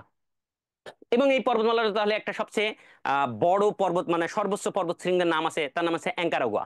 ঠিক আছে, আর্জেন্টিনাতে অবস্থিত অ্যাঙ্কারাগুয়া। তাহলে আমার এই পর্বতমালা থেকে শুধু কি জানতে হবে ভাইয়া? চলো আমরা এইটা একটু দেখি যে পর্বতমালা থেকে আসলে আমি কি পড়বো। জানতে হবে যে বিখ্যাত বিখ্যাত যে পর্বতমালাগুলো, সেই পর্বতমালাগুলো কোথায় অবস্থিত এবং কোন দেশে অবস্থিত। তাহলে তার মানে আমি যদি বলি যে এশিয়ার দীর্ঘতম পর্বতমালা কোনটি? হিমালয় পর্বতমালা। এর সর্বোচ্চ পর্বত শৃঙ্গের নাম কি? Mount Everest. আমরা পড়ে আসছি। এর উচ্চতাটাও লাগবে 8,848 মিটার। তারপরে আমরা বলছি আন্দিজ পর্বতমালা, এটা দক্ষিণ আমেরিকার। এর দীর্ঘতম সর্বোচ্চ পর্বত শৃঙ্গের নাম কি? অ্যাঙ্কারাগুয়া, যেটা আমেরিকাতে এই আর্জেন্টিনাতে অবস্থিত। ঠিক আছে। তো এটা এটা পরীক্ষা দিতে অন্যভাবেও আসতে পারে, যে হিমালয় পর্বতমালা কোন কোন দেশে অবস্থিত? নেপাল আর ভারতে, এর সাথে চীনের একটা অংশ বা তিব্বতের একটা অংশও আছে কিন্তু। ঠিক আছে, আমরা চীনও লিখতে পারি, চীন বা তিব্বত। আন্দিজ পর্বতমালা, ঠিক আছে, এটা আমরা মনে রাখতে পারি যে আন্দিজ পর্বতমালা দক্ষিণ আমেরিকা মহাদেশে অবস্থিত। তো এইটা আমরা আরো সুন্দর করে আরো মনে রাখতে পারি কিভাবে, যে কোন কোন দেশে অবস্থিত। যে আন্দিজের সিপাই কলম্বিয়া, আন্দিজের চিপাইকে কলম্বিয়া আছে, তার মানে কোন কোন দেশে? তাহলে আন্দিজ পর্বতের চিপাই, সি থেকে চিলি, প থেকে কি পেরু, রসই থেকে ইকুয়েডর, এবং কলম্বিয়া থেকে কলম্বিয়া। তার মানে আন্দিজ পর্বতমালা এই চারটা দেশে অবস্থিত। এবার আসলে হিমালয়, হিমালয় তো আমরা শিখে গেলাম। এবার আসলে ককেশাস পর্বতমালা, যেটা ইউরোপে অবস্থিত ছিল, আমরা একটু আগে দেখে আসছিলাম ইউরোপ। তাহলে আমরা মনে রাখবো কর্কশ আরজি। তোমরা যে এই যে আরজি গুলো করো, যে ভাইয়া একটু আস্তে পড়ান, একটু ধীরে পড়ান, একটু জোরে পড়ান, ভাইয়া দাগানো বই দেন, মানে এই ধরনের যে কর্কশ কর্কশ আরজি করো, তাহলে আমরা মনে নেবো কর্কশ আরজি। মানে ককেশাস পর্বতমালা অবস্থিত কোথায় কোথায়? দেখো, আ থেকে আর্মেনিয়া আজারবাইজান, র থেকে রাশিয়া, জ থেকে জর্জিয়া। এবার আসে আলপস পর্বতমালা। আলপস আমরা ইউরোপের দীর্ঘতম পর্বতমালা পড়ছিলাম, আলপস পর্বতমালা। এটা আমরা কিভাবে মনে রাখবো? দেখো, দেখো আমার ছন্দটা লেখা আছে, তোমরা একটু লিখে রাখতে পারো, যে অলস জামাই ফ্রান্সে। অলস জামাই কোথায়? ফ্রান্সে। তাই অলস থেকে মনে রাখবো আলপস। স, স থেকে আবার মনে রাখতে পারি আমরা সুইজারল্যান্ড, তারপর কি স্লোভেনিয়া, জামাই থেকে জার্মানি, ঠিক আছে, রসই থেকে ইতালি, ফ্রান্স থেকে ফ্রান্স। ঠিক আছে, তাহলে আমরা মনে রাখতে পারি অলস জামাই ফ্রান্সে, এভাবে আমরা মনে রাখতে পারি ইনশাল্লাহ। এবার আর যেগুলো ইম্পর্টেন্ট সেগুলো হচ্ছে রকি পর্বতমালা। এই যে ক্লিমানজারো, আমরা ক্লিমানজারো আগেই পড়েছিলাম, যে উগান্ডা, তানজানিয়া, কেনিয়া। এবার দেখো, এশিয়া মহাদেশের আর দুইটা বিখ্যাত পর্বত আছে, এটা ভেরি ভেরি ইম্পর্টেন্ট। এশিয়া মহাদেশের দুইটা বিখ্যাত পর্বত আছে, সেই দুইটা বিখ্যাত পর্বত কি কি?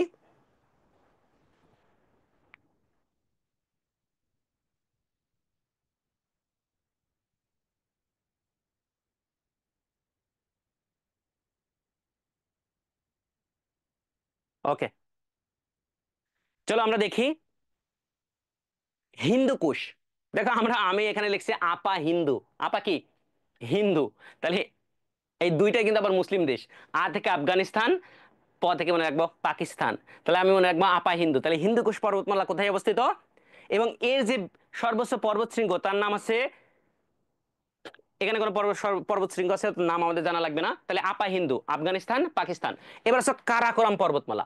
এই কারাকোরাম আমি মনে রাখবো পিক, PICK। কে থেকে মনে রাখবো কারাকোরাম, পি থেকে পাকিস্তান, আই থেকে ইন্ডিয়া, সি থেকে চায়না। তাহলে কারাকোরাম পর্বতমালা আছে পাকিস্তান, ইন্ডিয়া, চায়না। এবং এই কারাকোরাম পর্বতমালায় সর্বোচ্চ পর্বত শৃঙ্গের নাম আছে Godwin Austen. Very very important. বিশ্বের দ্বিতীয় সর্বোচ্চ পর্বত শৃঙ্গ। যখন মাউন্ট এভারেস্ট আবিষ্কার করা হয়নি, তখন এই গডউইন অস্টিনকে বলা হতো বিশ্বের সবচেয়ে বড় পর্বত শৃঙ্গ, বা বিশ্বের সবচেয়ে সর্বোচ্চ উচ্চতার চূড়া। ঠিক আছে, গডউইন অস্টিন। তো যখন মাউন্ট এভারেস্ট আবিষ্কার হয়ে গেল, তখন দেখা গেল না, এটা না, গডউইন অস্টিন না, হিমালয়ের যে মাউন্ট এভারেস্ট আছে সেটাই সর্বোচ্চ পর্বত শৃঙ্গ। তো আশা করি এই পর্যন্ত পড়লেই চলবে। এই যে সর্বোচ্চ পর্বত শৃঙ্গ, আমরা পর্বতমালার সাথেই একই সাথে পড়বো ইনশাল্লাহ। এভারেস্ট কে কে জয় করছেন এটা তোমরা একটু পড়ে নিও। ঠিক আছে, এটা একটু মুখস্থ করে নিও, এটা অতটা ইম্পর্টেন্ট না। এবার মরুভূমি। দেখো, বিশ্বের যতগুলো মরুভূমি আছে, আমরা আগে আরেকটা ক্লাসে অলরেডি মরুভূমি আলোচনা করে ফেলছি। ঠিক আছে, এই জিনিসগুলো একটু দেখি, আমরা ম্যাপ থেকে পড়বো ইনশাল্লাহ, আজকের পর থেকে আর জীবনও ভুলবো না।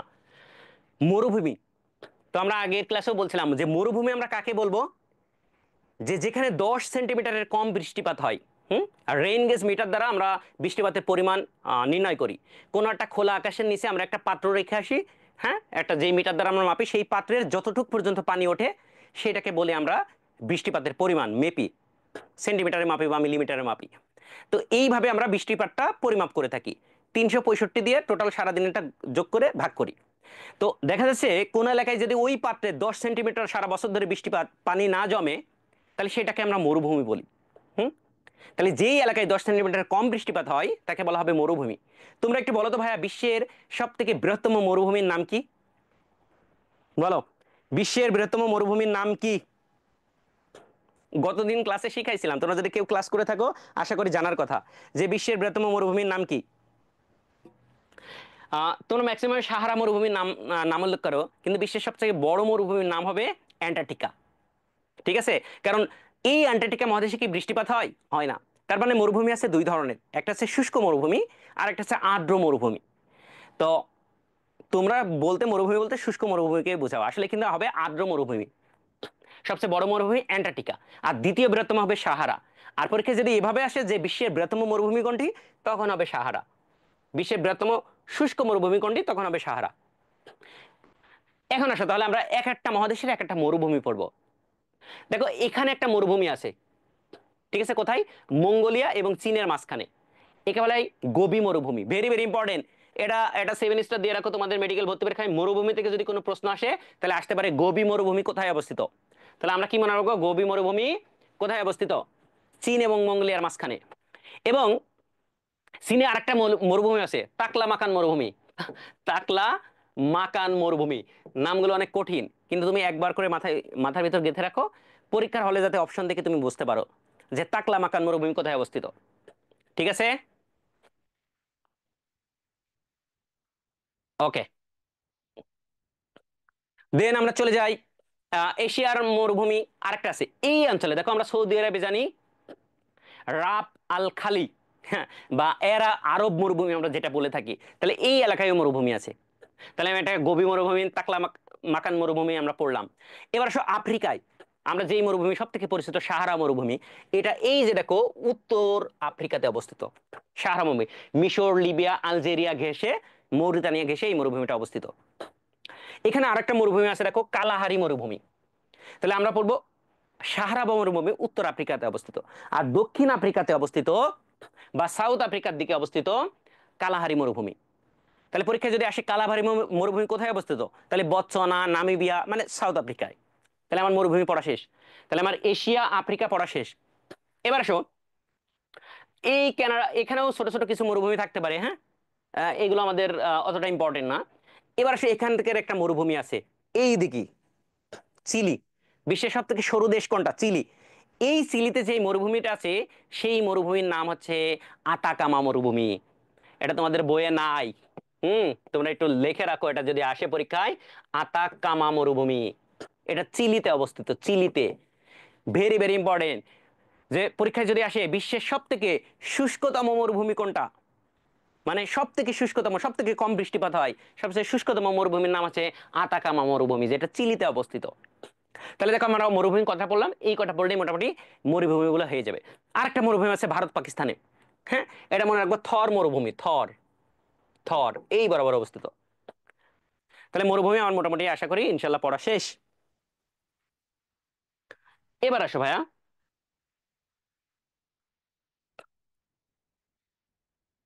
আগ্নেয়গিরি। আগ্নেয়গিরি জিনিসটা কি? অনেক সময় পর্বত থেকে আগুনের যে ফুলকিগুলো বের হয়, লাভা বের হয়, এইগুলোকে আগ্নেয়গিরি বলা হয়। কিছু আছে সুপ্ত, যেগুলো বিস্ফোরিত হয় না। কিছু আছে সক্রিয়, সবসময় আগুন বের হয়। তো সক্রিয় মরুভূমিতে যদি এখান থেকে প্রশ্ন চলে আসে, তাহলে এই দাগানো লাইনগুলো পড়ো, যে ভিসুভিয়াস কোন দেশে অবস্থিত, ফুজিয়ামা কোন দেশে অবস্থিত। ফুজি জ থেকে জাপান, ফুজির জ থেকে জাপান, হ্যাঁ, ভিসুভিয়াস, এগুলো একটু মনে রাখো। ও, আমরা নেক্সট টপিকসে চলে যাই। ও, আর যে কিছুই পারবা না ভাইয়া, দেখো যে এত টপিকস গুলো কঠিন মনে লাগবে তোমার, আমাদের দেখো একটা টপিক শেষ হলে অনেকগুলো এমসিকিউ দিয়ে আছে, বিগত সালের এমসিকিউ গুলো।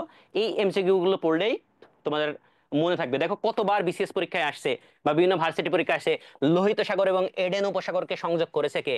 আমরা বলছিলাম বাবা এলো ইজিতে। তাহলে বাবেল মানদেব প্রণালী। এলো, এ থেকে এডেন উপসাগর, ল থেকে লোহিত সাগর, দেখো এখানে আছে। ঠিক আছে?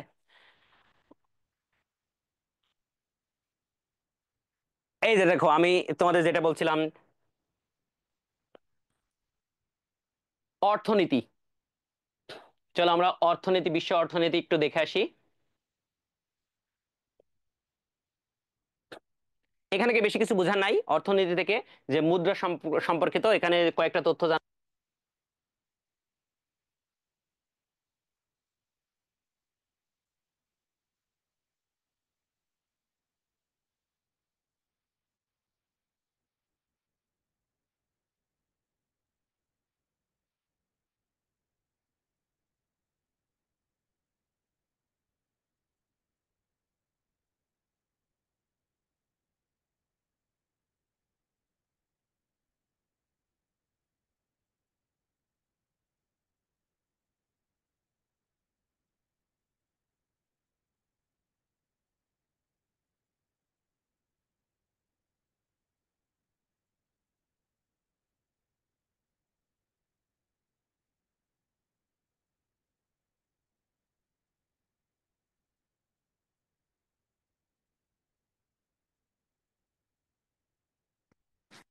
ওকে, ঠিক আছে। আমরা একটু ব্রেকে চলে গেছিলাম।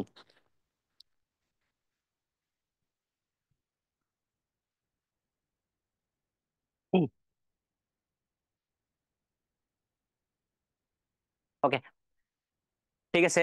আহ আমাদের যান্ত্রিক ত্রুটির জন্য আন্তরিকভাবে দুঃখিত। ঠিক আছে, চলো আমরা পরবর্তী টপিকসে চলে যাই।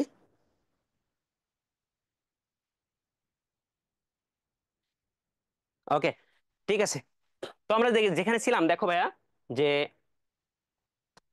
মুদ্রা সম্পর্কিত। ঠিক আছে।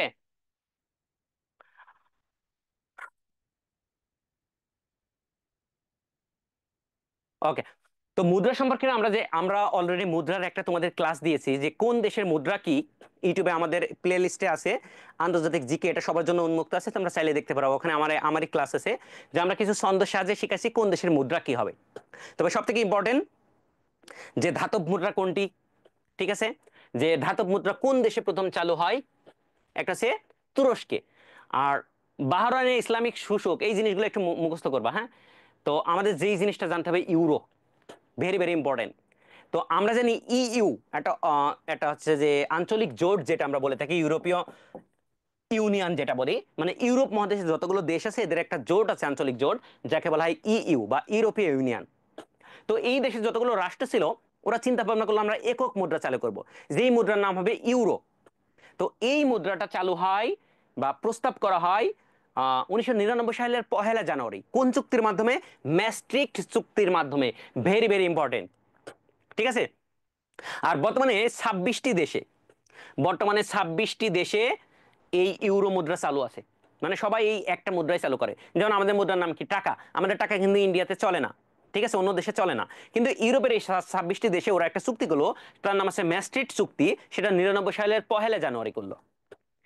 করার ফলে কি হলো? সকল দেশে একক মুদ্রা চালু করলো। ভেরি ভেরি ইম্পর্টেন্ট এটা তোমাদের জন্য। এবং এই মুদ্রা সারা দেশে বা বাহ্যিকভাবে বা ব্যবহারিকভাবে চালু হয় 2002 সালের 1 জানুয়ারি। ভেরি ভেরি ইম্পর্টেন্ট, পরীক্ষা আসবে যে ইউরো মুদ্রা কবে চালু হয়। বর্তমান কতটি দেশে চালু আছে? 26টি। এই 26টি দেশে ইউভুক্ত ইউভুক্ত অনেকগুলো দেশ আছে, সবাই না কিন্তু, সবাই এই ইউরো মুদ্রা চালু করেনি, তাদের ভিতরে মাত্র 20টা দেশ।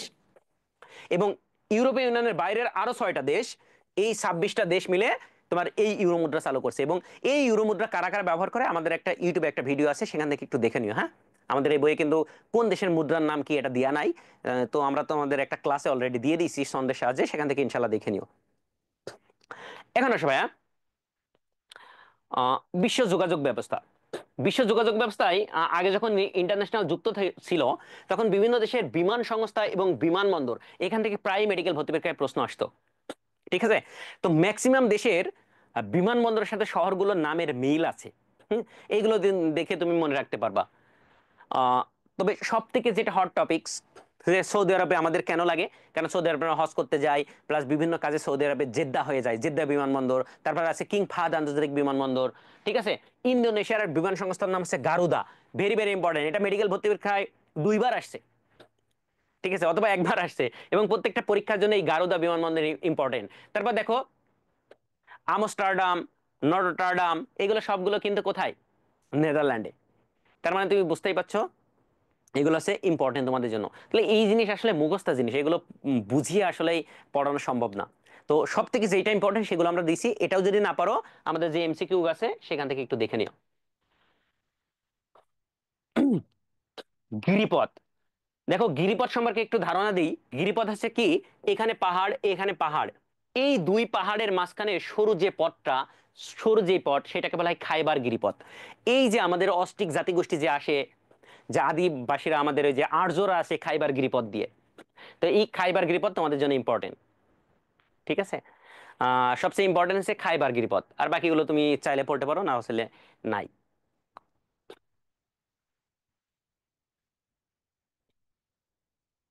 এবার আসো টানেল। দেখো ভেরি ভেরি ইম্পর্টেন্ট এই টানেল গুলো বা সড়ক গুলো, এটা তোমাকে মুখস্থ করতেই হবে।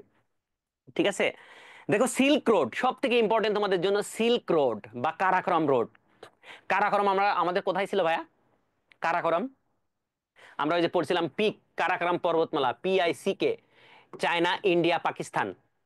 হ্যাঁ, তো চায়না ইন্ডিয়া পাকিস্তান কারাকোরাম, তাহলে কারাকোরাম পর্বত আছে চীন আর পাকিস্তানের ভিতর, এখানে ইন্ডিয়াটা নাই। ঠিক আছে, কারাকোরাম। তাহলে এই সিল্ক রোড বলতে পুরাতন যে সিল্ক রোড ছিল, সেটা হচ্ছে চীনের ভিতর দিয়ে একটা রাস্তা ছিল ইউরোপে বাণিজ্য করার জন্য। তাহলে সিল্ক রোডটা কি? এটা সিল্ক রোড কেন বলা হতো? কারণ চীন থেকে ইউরোপে এই যে সিল্কের যে কাপড়গুলো বা রেশমি কাপড়গুলো, ওই পথ ধরে ধরে ইউরোপে বাণিজ্য করতে নিয়ে যাইতো। এটা ভেরি ভেরি ইম্পর্টেন্ট, পরীক্ষায় আসার মতন, যে সিল্ক রোড কোন দেশে অবস্থিত। এর পরবর্তীতে নিউ সিল্ক রোড কোন দেশের ভিতর দিয়ে গেছে?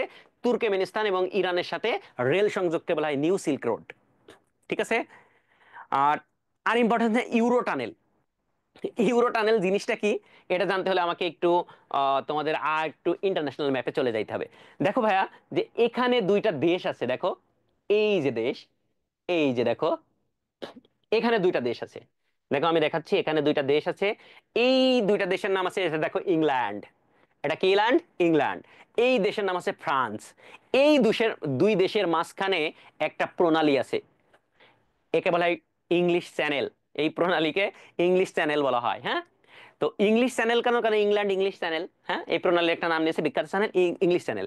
তো সবচেয়ে মজার বিষয় দেখো, আমরা হলে কি করতাম? আমরা হলে, এটা কিন্তু সমুদ্র, এটা তো নদী না যে এই পাশে ব্রিজ বানাই দিলাম। ঠিক আছে, তো এই দুই দেশের এই ইংলিশ চ্যানেলের মাঝখানে একটা টানেল করা হয়েছে, আমাদের কর্ণফুলী টানেল। মানে সমুদ্রের ভিতর দিয়ে সরু একটা কূপের মতন করা হয়েছে, ওর ভিতরে একটা টানেল যেটাকে বলা হয়। তো এইটাকে বলা হয় ইউরো টানেল। ঠিক আছে, এই ইউরো টানেল সংযুক্ত করেছে কাকে? ব্রিটেনের সাথে বা যুক্তরাজ্যের সাথে বা ইংল্যান্ডের সাথে ফ্রান্সকে। ঠিক আছে, ওকে। আর আমাদের আপা একটা টানেল করে গেছে, কর্ণফুলী টানেল। ঠিক আছে, এই কর্ণফুলী টানেল আমরা শুনছি নাকি ওই এমন এলাকা দিয়ে করছে, ওই এলাকা দিয়ে কেউ যায় না। ঠিক আছে, প্রত্যেক বছর নাকি আমাদের ক্ষতি হচ্ছে ওই কর্ণফুলী টানেল দিয়ে। ঠিক আছে, আমরা পরবর্তী টপিকসে চলে যাই। তাহলে আমাদের ইউরো টানেল কি বুঝলাম, আর একটা ইম্পর্টেন্ট তোমাদের বাংলাদেশের সাথে related, BBIN, BBIN, Bangladesh Bhutan India ও নেপালের মধ্যকার যে রাস্তা বা যে সড়ক, বাংলাদেশ ভুটান ইন্ডিয়া এবং নেপাল দিয়ে একটা রাস্তার আমরা ইয়ে করছি। এবং আমরা জানছি যে আমাদের সাথে নেপালের যে একটা করিডোরের ব্যবস্থা ছিল, এটা তোমরা জানো, চিকেন নেকের ওই দিক দিয়ে। আমরা একদম লাস্টের দিকে চলে আসছি ভাইয়া। ঠিক আছে, শিল্প সংস্কৃতি। তো এই শিল্প সংস্কৃতি থেকে তোমার মনে হতে পারে যে প্রশ্ন আসবে না।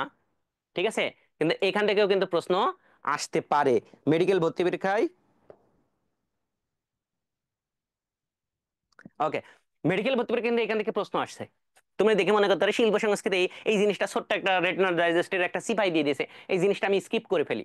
কিন্তু মেডিকেল ভর্তি পরীক্ষা কিন্তু এখান থেকেও প্রশ্ন আসছে। বুঝছো রে? তাহলে এই জিনিসগুলো একটা চলচ্চিত্র, চলচ্চিত্র করতে হলে এর আগে কিন্তু থিয়েটার ছিল। হ্যাঁ, সেই থিয়েটার কোথায় প্রতিষ্ঠিত হয়, প্রথম কবে? 1899 সালে। তারপরে চলচ্চিত্র, হেনরিক ইপসেন, নরওয়ের বিখ্যাত নাট্যকার। এটা জাস্ট একবার করে মনে রাখো, পড়ে মনে থাকলে থাকলো, না থাকলে নাই।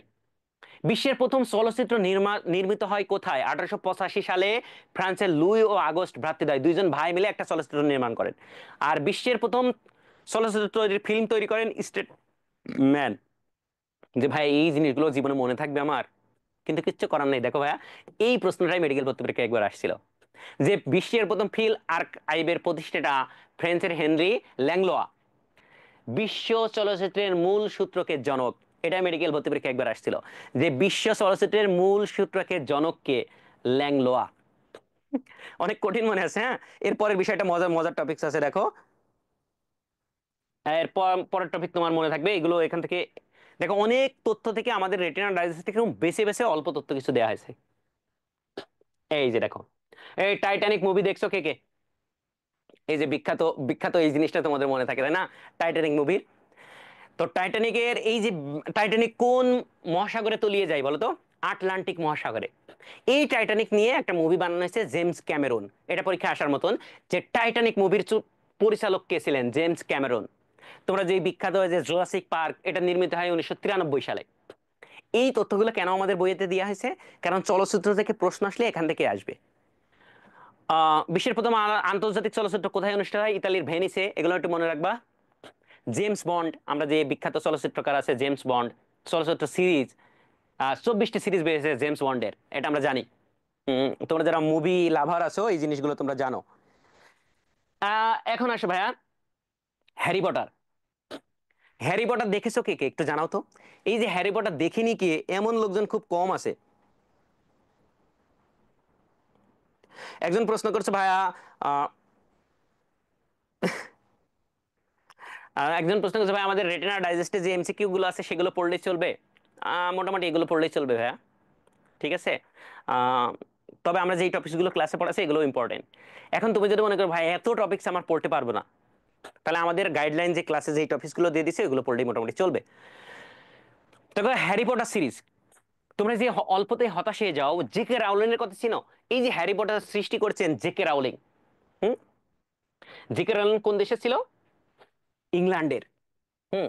এই যে এই মহিলা একজন মেয়ে ছিল, J K Rowling Harry Potter series যে তৈরি করেছে, তোমরা এটা আশ্চর্য হয়ে যাবা।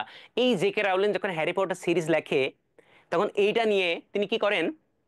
বিভিন্ন আহ, দপ্তরে দপ্তরে যান, বিভিন্ন প্রকাশকের দপ্তরে দপ্তরে যান, যে আমার এই হ্যারি হ্যারি পটার সিরিজটি ছাপান। এভাবে 12 থেকে 14 জন তাকে রিজেক্ট করে দেয়। এবং এরপরে একসময় কি হয়? এই কোনো একটা অখ্যাত প্রকাশক এই জিনিসটা প্রকাশ করে, এবং তিনি সেই জগৎ বিখ্যাত হয়ে যান। ঠিক আছে। তোমরা অল্পতেই হতাশ হয়ে যাও, যে ভাই আমি পারবো কিনা, যে ভাই আমি তো বারবার ডক্টর হান্সে ভাই আমি অনেক কম মার্কস পাচ্ছি, মেডেল টেস্টে অনেক কম মার্কস পাচ্ছি। সেদিন আমাকে একজন আমাদের একটা ছেলে আমাকে বলছে, ভাইয়া আমি ডক্টর হান্সে 48 পাইছিলাম মাত্র, না 47। এরপরে এমন হতাশ হয়ে গেছি যে আমার মন ভেঙে গেছিল। তারপর আমাদের রেটিনা এক ভাই তাকে মোটিভেশন দিছে। তারপরে লাস্টের 1 মাস এমন পড়াটা দিছে যে তার Sher-e Bangla medical college medical chance হয়ে গেছে, বরিশাল মেডিকেলে। সো হতাশ হওয়ার কারণে তুমি জেকে রাউলিংয়ের কথাই দেখো না। জেকে রাউলিংকে এখন সবাই চিনে হ্যারি পটার সিরিজের কারণে। অথচ সে 12 জন প্রকাশক তাকে কি করে দেই, বের করে দেই। আমরা আরেকজন বিখ্যাত চলো চিত্রকর্ম শিল্পীর নাম জানি, ওয়াল্ট ডিজনি। একটু পরে আমরা দেখবো ওয়াল্ট ডিজনি। এ আছে মিকি মাউসের প্রতিষ্ঠাতা ছিল। তোমরা কি জানো এই যে বিভিন্ন অ্যানিমেশন মুভিগুলো আছে, অ্যাভাটার মুভি তোমরা দেখে থাকো, তার বিভিন্ন কার্টুন দেখো, এই কার্টুনের সৃষ্টিই হতো না যদি ওয়াল্ট ডিজনি এই মিকি মাউস প্রতিষ্ঠা না করতো। তো ওয়াল্ট ডিজনি যখন এই মিকি মাউস বানায়, বিভিন্ন টিভি চ্যানেলের কাছে যান যে আমার এই জিনিসটা বা এই ছবিগুলো আপনারা প্রকাশ করেন। কিন্তু সে, আমি এরকম পড়ছি ম্যাগাজিনে, যে 14 থেকে 15 বার তাকে রিজেক্ট করা হয়। এবং পরবর্তীতে সেটা প্রকাশ করার পর মিকি মাউস সারা বিশ্বে বিখ্যাত হয়ে যায়। ঠিক আছে। অ্যানিমেশন মুভিগুলো যে আসতে শুরু করে, সবচেয়ে দামি মুভি আছে অ্যানিমেশন মুভিগুলো। তাহলে অল্পতেই হতাশ হওয়া যাবে না ভাইয়া, হ্যাঁ। আমরা জেকে রাউলিং থেকে শিক্ষা নেবো, হ্যারি পটার সিরিজের প্রতিষ্ঠাতা জেকে জেকে রাউলিং। ঠিক আছে। তাহলে এটা পরীক্ষা আসার মতন, যে হ্যারি পটার সিরিজ তৈরি করেছেন কে? JK Rowling. এটা প্রথম কত সালে, এটা একবার পরীক্ষা আসছে, যে এই J K Rowling Harry Potter series কবে কত সালে, মেডিকেল ভর্তি পরীক্ষা একবার আসছে, কত সালে এটা প্রকাশ করা হয়? 1997 সালে। ঠিক আছে। এবং এই হ্যারি পটার সিরিজের অভিনয় করেছেন কে? Daniel Radcliffe.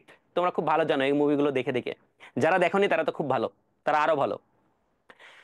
আহ এরপরে আসো, দেখো তোমাদের কতগুলো চলচ্চিত্রের নাম দেওয়া আছে। পড়তে পারলে খুবই ভালো, এই চলচ্চিত্রগুলোর নাম যদি পড়তে পারো খুবই ভালো। আর যদি না পড়তে পারো তাহলে তো কিছু বলার নাই।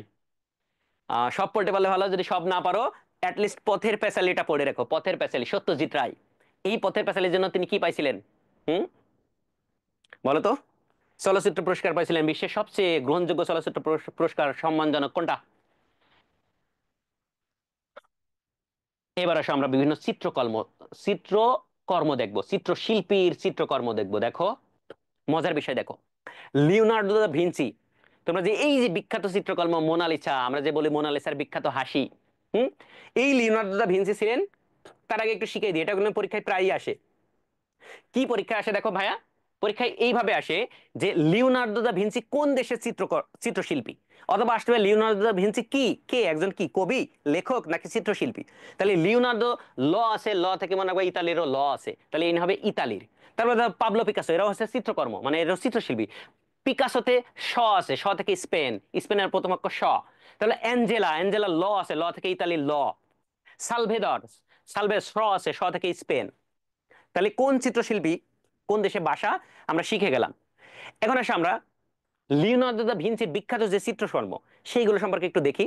এর অনেকগুলো চিত্রকর্ম আছে, এগুলো তোমার জীবনেও মনে থাকবে না আমি জানি, তবে মোনালিসার নাম অবশ্যই মনে থাকবে। হ্যাঁ, মোনালিসার নাম মনে রাখতে হবে, কারণ এই ছবিটা তোমরা ছোটবেলায় দেখে দেখেছো। সব থেকে সুন্দর হাসিকার আমার নাকি মোনালিসার? হুম, এই যে বলা হয়েছে এই মোনালিসার, লিওনার্দো দা ভিঞ্চি যখন এই মানে এই ছবিটি আঁকেন, বলা হয়েছে একজনের অনুকরণ করে বা একজনকে কল্পনা করে এই ছবিটি আঁকেন। তার নাম কি জানো তোমরা?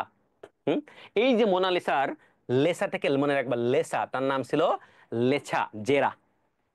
আগে মদের আরো একটা নাম ছিল কি জানো, ভুলে গেছি। হ্যাঁ, তো এই লেসাকে কল্পনা করে করে সে একটা ছবি আঁকছিল, বিখ্যাত ছবি। যে এই লিওনার্দো দা ভিঞ্চির যে মোনালিসা ছবিটি প্যারিসের, আমরা জানি ফ্রান্সের যে প্যারিস আছে, প্যারিসের একটা বিখ্যাত মিউজিয়াম আছে, লুভর মিউজিয়াম। সেই লুভর মিউজিয়ামে এটা সংরক্ষণ করা আছে, অরিজিনাল কপি। ঠিক আছে, মোনালিসার বিখ্যাত ছবি। আর এর আরেকটা বিখ্যাত চিত্রকর্ম হলো the Last Supper, the Last Supper night. ঠিক আছে, দ্য লাস্ট সাপার মানে নৈশভোজ। তো এই ছবিতে তোমরা দেখতে পাচ্ছ, দেখো মাঝখানে যীশু খ্রিস্ট বসে আছে এবং তার চারপাশে 12 জন, তার দুই পাশে 12 জন শিষ্য আছে। তো এই গল্পের বৈশিষ্ট্য আছে, বিশেষত্ব হচ্ছে আহ, এই যীশু খ্রিস্ট একটা ভবিষ্যৎবাণী করেছিল। এর যে 12 জন শিষ্য আছে, সেই শিষ্যর একজন বিশ্বাসঘাতকতা করবে এবং এই যীশু খ্রিস্টকে হত্যা করবে। ঠিক আছে, এই লাস্ট সাপার, এই কারণে এই চিত্রকর্মের নাম এমন করা হয়েছে। এবং তার চারপাশে দেখো 12 জন শিষ্য আছে, সে সহ এই ছবিতে 13 জন ছিল। আর মোনালিসার এই ছবিটা এত কেন বিখ্যাত? কারণ বলা হয়েছে এই ছবিতে মানুষ হাসলে, তোমরা যারা ডাক্তার, হ্যাঁ, আমরা যে মাসলস অফ ম্যাস্টিকেশন পড়ি না, যে আমরা কামাই দিয়ে কোন মাসলস গুলো কাজ করে, তদ্রূপ এই ছবিতে বলা হয়েছে মোনালিসার এই ছবিতে খুব সুন্দরভাবে ফুটে এসেছে। আমরা যখন হাসি আমাদের কোন মাসলস গুলো, কোন পেশিগুলো রিয়াক্ট করে, বা কোন পেশিগুলো সংকুচিত হয়, কোন পেশিগুলো প্রসারিত হয়। এটা ডাক্তারদের জন্য ইম্পর্টেন্ট, তাই না? যে মোনালিসার ছবিটা কেন বিখ্যাত। এবার আসো পাবলো পিকাসো। ঠিক আছে, পাবলো পিকাসোর, পিকাসো শ থেকে স্পেন, আমরা এটা মনে রাখবো, আমরা একটা টেকনিক দ্বারা আর কি। তো পাবলো পিকাসোর অনেকগুলো আছে। হ্যাঁ, এখানে পাবলোর থেকে মনে রাখবো, প থেকে পাবলো, প থেকে পালোমো মনে রাখতে পারো। হ্যাঁ, আর একটা সব থেকে বিখ্যাত এর যে জিনিসটা তোমাদের মনে রাখতে হবে, যে চিত্রকর্ম, সেটা কি? গুয়ের্নিকা বা গুর্নেকা। অনেকে বলে গুর্নেকা, অনেকে বলে গুয়ের্নিকা, তুমি যেভাবেই বলো। এটা কি, এর প্রেক্ষাপটটা কি ছিল? এই যে ছবিটা তোমরা যেটা দেখতে পাচ্ছ, এর প্রেক্ষাপটটা ছিল স্পেনে যখন গৃহযুদ্ধ বাধে, এই গৃহযুদ্ধ থামাতো, যুদ্ধ বিগ্রহ এইসব জিনিস নেই, এই বিখ্যাত ছবিটি তিনি আঁকেন গুয়ের্নিকা। ঠিক আছে, মাইকেল অ্যাঞ্জেলা, আমরা তার একটা বিখ্যাত চিত্রকর্মের নাম জানি পিয়েটা। তুমি চাইলে অনেক কিছু পড়তে পারো, তবে একটা জিনিসই মনে রাখতে হবে, পিয়েতা। অন্য কিছু ভুলে যাও, পিটা বা পিয়েতা তুমি যেভাবে উচ্চারণ করো না কেন, এটা ইতালিয়ার ভাষায়। হ্যাঁ, ঠিক আছে। আহ, কোন জিনিসটা বেশি, পিয়েতা কি ছিল আসলে? এটা একটা ছিল যে মা মরিয়মের কোলে, হ্যাঁ, যীশু খ্রিস্টের একটা ছবি ছিল মৃত, এরকম একটা বাচ্চা শিশু কোলে। এবং এই চিত্রকর্মে সবচেয়ে বিখ্যাত যে এই চিত্রকর্মে মাইকেল অ্যাঞ্জেলার সিগনেচার ছিল, হুবহু এটাও আছে এখনো। ঠিক আছে, সালভেদার, এগুলো তোমরা একটু পড়ে নিও। এই যে আমরা ওয়ার্ল্ড ডিজনির যে কথা বলছিলাম, যে বিশ্বে অ্যাভাটার, বিশ্বে যে অ্যানিমেশন মুভিগুলো সৃষ্টি হতো না যদি এই ওয়ার্ল্ড ডিজনি মিকি মাউস প্রতিষ্ঠা না করতেন। আমেরিকার বিখ্যাত চিত্রশিল্পী, আহ, তিনি একই সাথে কি ছিলেন? চিত্রশিল্পী ছিলেন, অ্যাক্টর ছিলেন, এবং ভয়েস দিতেন। হ্যাঁ, বিভিন্ন মুভিতে ভয়েস টয়েস দিতেন। তো এইটাই ছিলেন ওয়ার্ল্ড ডিজনি, তিনি মিকি মাউস প্রতিষ্ঠা করেন। এটা পরীক্ষায় আসার মতো, যে মিকি মাউসের প্রতিষ্ঠাতাকে, তাহলে হবে ওয়ার্ল্ড ডিজনি। এর পরবর্তীতে আসো আমরা দেখি পরবর্তী আমাদের টপিক কি। দেখো, এটা এটা অনেক কঠিন, এরা তো বিখ্যাত লোক না। যে ভ্যান গগ, নেদারল্যান্ডের, এটা ভার্সিটি পরীক্ষায় বিভিন্ন পরীক্ষা আসছে, মেডিকেলের জন্য আসতে পারে, এই জন্য আমরা দিচ্ছি। এটা সানফ্লাওয়ার এবং the story night, the stereo night, এটা একটু মনে রাখো, একটু কঠিন মনে হচ্ছে। আহ এরপরে যেগুলো আছে তোমরা চাইলে পড়ো, না চাইলে কোনো, যে মনে রাখতে পারবা পারো, আর না পাইলে কোনো সমস্যা নেই। আমরা লাস্ট টপিকসে চলে আসি। বিভিন্ন শিল্পী, ঠিক আছে, বিভিন্ন শিল্পী দেখো, এই শিল্পীগুলোর ভিতর তোমরা সব শিল্পী পড়ো বা না পড়ো, জর্জ হ্যারিসন কোন দেশের? যুক্তরাষ্ট্রের। কনসার্ট ফর বাংলাদেশ আয়োজন করেন 1 আগস্ট। কত আগস্ট? 1 আগস্ট। তারা আমাদের উচিত কি প্রতি আগস্ট মাসের 1 তারিখ আসলে এই কনসার্ট ফর বাংলাদেশ আয়োজন করা, তাই না? জর্জ হ্যারিসন যুক্তরাষ্ট্রের ওয়াশিংটন ডিসিতে, তাই না? না কোথায়, নিউ ইয়র্কে? কোথায়, নিউ ইয়র্কে নাকি ওয়াশিংটন ডিসি বলো তো? যে George Harrison concert for Bangladesh কোথায় আয়োজন করেন? তারপর মাইকেল জ্যাকসন। মাইকেল জ্যাকসন এটাও আছে আমেরিকার একজন, তোমরা চিনো মাইকেল জ্যাকসনকে। তারপরে লতা মঙ্গেশকর ভারতের, আদনান সামি ভারতের। এই দুইটা পড়লেই চলবে। আর পাকিস্তানের একজন আছে আমাদের, এই যে কিছু কিছু দিন আগে গান গাইতে আসে। এগুলো আমাদের না জানলেও চলবে। আ, এখন আসো আমরা লাস্ট যেই টপিকসটা দিয়ে শেষ করব। আমরা পড়ে আসছি যে বিখ্যাত মিউজিয়াম, হ্যাঁ, যে জাদুঘর, সেটা আছে ফ্রান্সের প্যারিসের লুভর মিউজিয়াম। এই মিউজিয়ামে বিখ্যাত মোনালিসা ছবি আছে। তারপরে এই লুভর মিউজিয়ামে ক্রিস্টিয়ানো রোনাল্ডোর মোমের একটা ছবি আছে, আর মেসির আছে, সকল খেলোয়াড় বিখ্যাত বিখ্যাত ব্যক্তিগুলোর মূর্তি কিন্তু এই লুভর মিউজিয়ামে আছে। তার মানে লুভর মিউজিয়াম বিশ্বের ভেতরে একটা বিখ্যাত মিউজিয়াম বা জাদুঘর। দেখো, এই যে বিখ্যাত চিত্রশিল্পী বা এদের ভিতর আমাদের বাংলাদেশের একজন শিল্পীর নাম আছে, জয়নুল আবেদিন। এটা তোমরা বাংলাদেশ অংশে পড়ে আসছো। তারপর আমরা আমরা একটু স্মরণ করিয়ে দিয়ে যাই। Madonna 43, very very important. এটা পরীক্ষায় প্রায়ই আসে যে ম্যাডোনা 43-এর কি জিনিসটা কি, একটা চিত্রশিল্পী, চিত্রকর্ম। এটা কে এঁকেছেন? জয়নুল আবেদিন, দুর্ভিক্ষের ছবি নিয়ে। এছাড়া আসে মনপুরা 70, এটা প্রায় ইম্পর্টেন্ট, ভেরি ভেরি ইম্পর্টেন্ট। এটা প্রায় পরীক্ষায় আসে যে মনপুরা 70 কি, একটা চলচ্চিত্র, একটা গান, কবিতা, নাকি উপন্যাস, নাকি একটা চিত্রকর্ম। লাস্ট যে টপিকসটা আমরা দেখছি, লিওনার্দো দা ভিঞ্চিকে বলা হয় ইউরোপের রেনেসার অগ্রদূত। এই জিনিসটা একটু বোঝার আছে। এই টপিকসটা একটু গল্প করেই আমাদের ক্লাসটা আজকের মতন শেষ হয়ে যাবে। ঠিক আছে? তো দেখো, রেনেসা বলতে কি বুঝাই আমরা? তো এক সময় আমরা জানি 450 থেকে 1066 পর্যন্ত বা প্রায় 14 সালে আগ পর্যন্ত প্রাচীন যুগ ছিল। এরপর মধ্যযুগ শুরু হয়, এরপর রেনেসা শুরু হয়। রেনেসা জিনিসটা কি? টোটাল আমাদের ইংরেজি সাহিত্য বা ইউরোপকে জানতে হলে ইংল্যান্ডকে জানতে হবে। তো ইংল্যান্ডের এপাশে এক ধরনের স্যাক্সনরা শাসন করত, ঠিক আছে? তো এই মধ্যযুগে আমরা জানি সারা পৃথিবীতে যে অটোমান সাম্রাজ্য, উসমানী সাম্রাজ্য প্রতিষ্ঠিত হয়। সেই উসমানী সাম্রাজ্য কোথায় হয়েছিল? ওই যে ইস্তাম্বুল, আমরা বলছিলাম এশিয়া ইউরোপের মাঝখানে অবস্থিত ইস্তাম্বুল, এই ইস্তাম্বুলকে বলা হয় কনস্ট্যান্টিনোপল। এটা আগে গ্রিস রোমানদের অধীনে ছিল, ঠিক আছে? তো উসমানী সাম্রাজ্যের সময়, অটোমান সাম্রাজ্যের সময় এটা ওই এলাকা গ্রিস দখল করে, কনস্ট্যান্টিনোপল বা তুরস্ক দখল করে নেয়। তো আমরা জানি যে গ্রিস ছিল একটা জ্ঞান চর্চার স্থান। সেখানে সকল সাহিত্যিক, তুমি অ্যারিস্টটল বলো, প্লেটো বলো, আলেকজান্ডার বলো, সক্রেটিস বলো, যত বড় বড় দার্শনিক, কবি, সাহিত্যিক, সব এই গ্রিসে জন্মগ্রহণ করছে, ঠিক আছে? তার মানে সকল জ্ঞান বিজ্ঞানের আধার ছিল গ্রিস। যখন মুসলিমরা ওই কনস্ট্যান্টিনোপল জয় করে নিল, তখন সবাই ভাবলো কিরে, ওই পণ্ডিত ব্যক্তি যারা জ্ঞানীগুণী ছিল, তারা গ্রিস থেকে তার পাশের দেশ ইতালিতে চলে যায়। ইতালিতে যখন চলে গেল, ইতালিরও কিছু পণ্ডিত ছিল। তো এই গ্রিসের পণ্ডিত, ইতালির পণ্ডিত মিলে, এদের চিন্তাধারা মিলে একটা নতুন ভাবধারা সৃষ্টি হলো শিল্প, সাহিত্যে, সংস্কৃতিতে এবং শিক্ষাক্ষেত্রে এবং সকল ক্ষেত্রে। এইটাকে বলা হয় ইউরোপের রেনেসা। এই যে ইতালি দিয়ে শুরু হয়ে গেল, এটাকে হলো ইউরোপের রেনেসা। এই ইউরোপের রেনেসার ফলে কি হয়েছে, আমার এই এলাকার যত সাহিত্যিক ছিল, বিশেষ করে উইলিয়াম শেক্সপিয়ার, আমরা উইলিয়াম শেক্সপিয়ারের কথা বলতে পারি, ক্রিস্টোফার মার্লোর কথা বলতে পারি আমরা। এরা কি করলো, শিল্প, আগে একটা সময় কবিতা লেখা হতো রাজা প্রজাদের প্রশংসা করে, হ্যাঁ, এরপরে এটা নতুন ধারার একটা সাহিত্য সৃষ্টি করলো, ঠিক আছে? এই জন্য বলা হয়েছে, এইটা হচ্ছে বলা হয়েছে রেনেসা। রেনেসা মানে কি? রেনেসান্স মানে পুনর্জাগরণ, রিভাইভাল, রিবার্থ মানে পুনর্জন্ম। তাহলে কিসের পুনর্জন্ম হলো ভাইয়া? সাহিত্য, সংস্কৃতি, শিক্ষা, সবকিছুর। তো এই লিওনার্দো দা ভিঞ্চিকে বলা হয় ইউরোপের রেনেসার অগ্রদূত। তাহলে এই লিওনার্দো দা ভিঞ্চি কোথায় ছিল? হ্যাঁ, লিওনার্দো থেকে তাহলে ইতালিতে ছিল। তাহলে মানে ওই গ্রিস থেকে ইতালিতে লোক আসলো, আসার পরে এরা কি করলো, নতুন নতুন চিত্রকর্ম আঁকা শুরু করলো, নতুন নতুন সংস্কৃতি, শিল্প, তারপর সাহিত্যের ক্ষেত্রে একটা নতুন পুনর্জাগরণ বা জন্ম সৃষ্টি হলো। এই জন্মটাকে বলা হয় রেনেসা বা রেনেসান্স বা রিবার্থ বা রিজেনারেশন। ঠিক আছে। এই সাথে আমরা আরো বলতে পারি যে রেনেসান্স কবিকে উইলিয়াম শেক্সপিয়ার, ক্রিস্টোফার মার্লো। আর শিল্পী কারা ছিল? মাইকেল অ্যাঞ্জেলা, তারপরে লিওনার্দো দা ভিঞ্চি, এনারা ছিল রেনেসান্স। ঠিক আছে। তো এই ছিল আজকে আমাদের মোটামুটি ক্লাস। তোমাদের সবার জন্য শুভকামনা। সবাই ভালো থাকো, সুস্থ থাকো। আসসালামু আলাইকুম।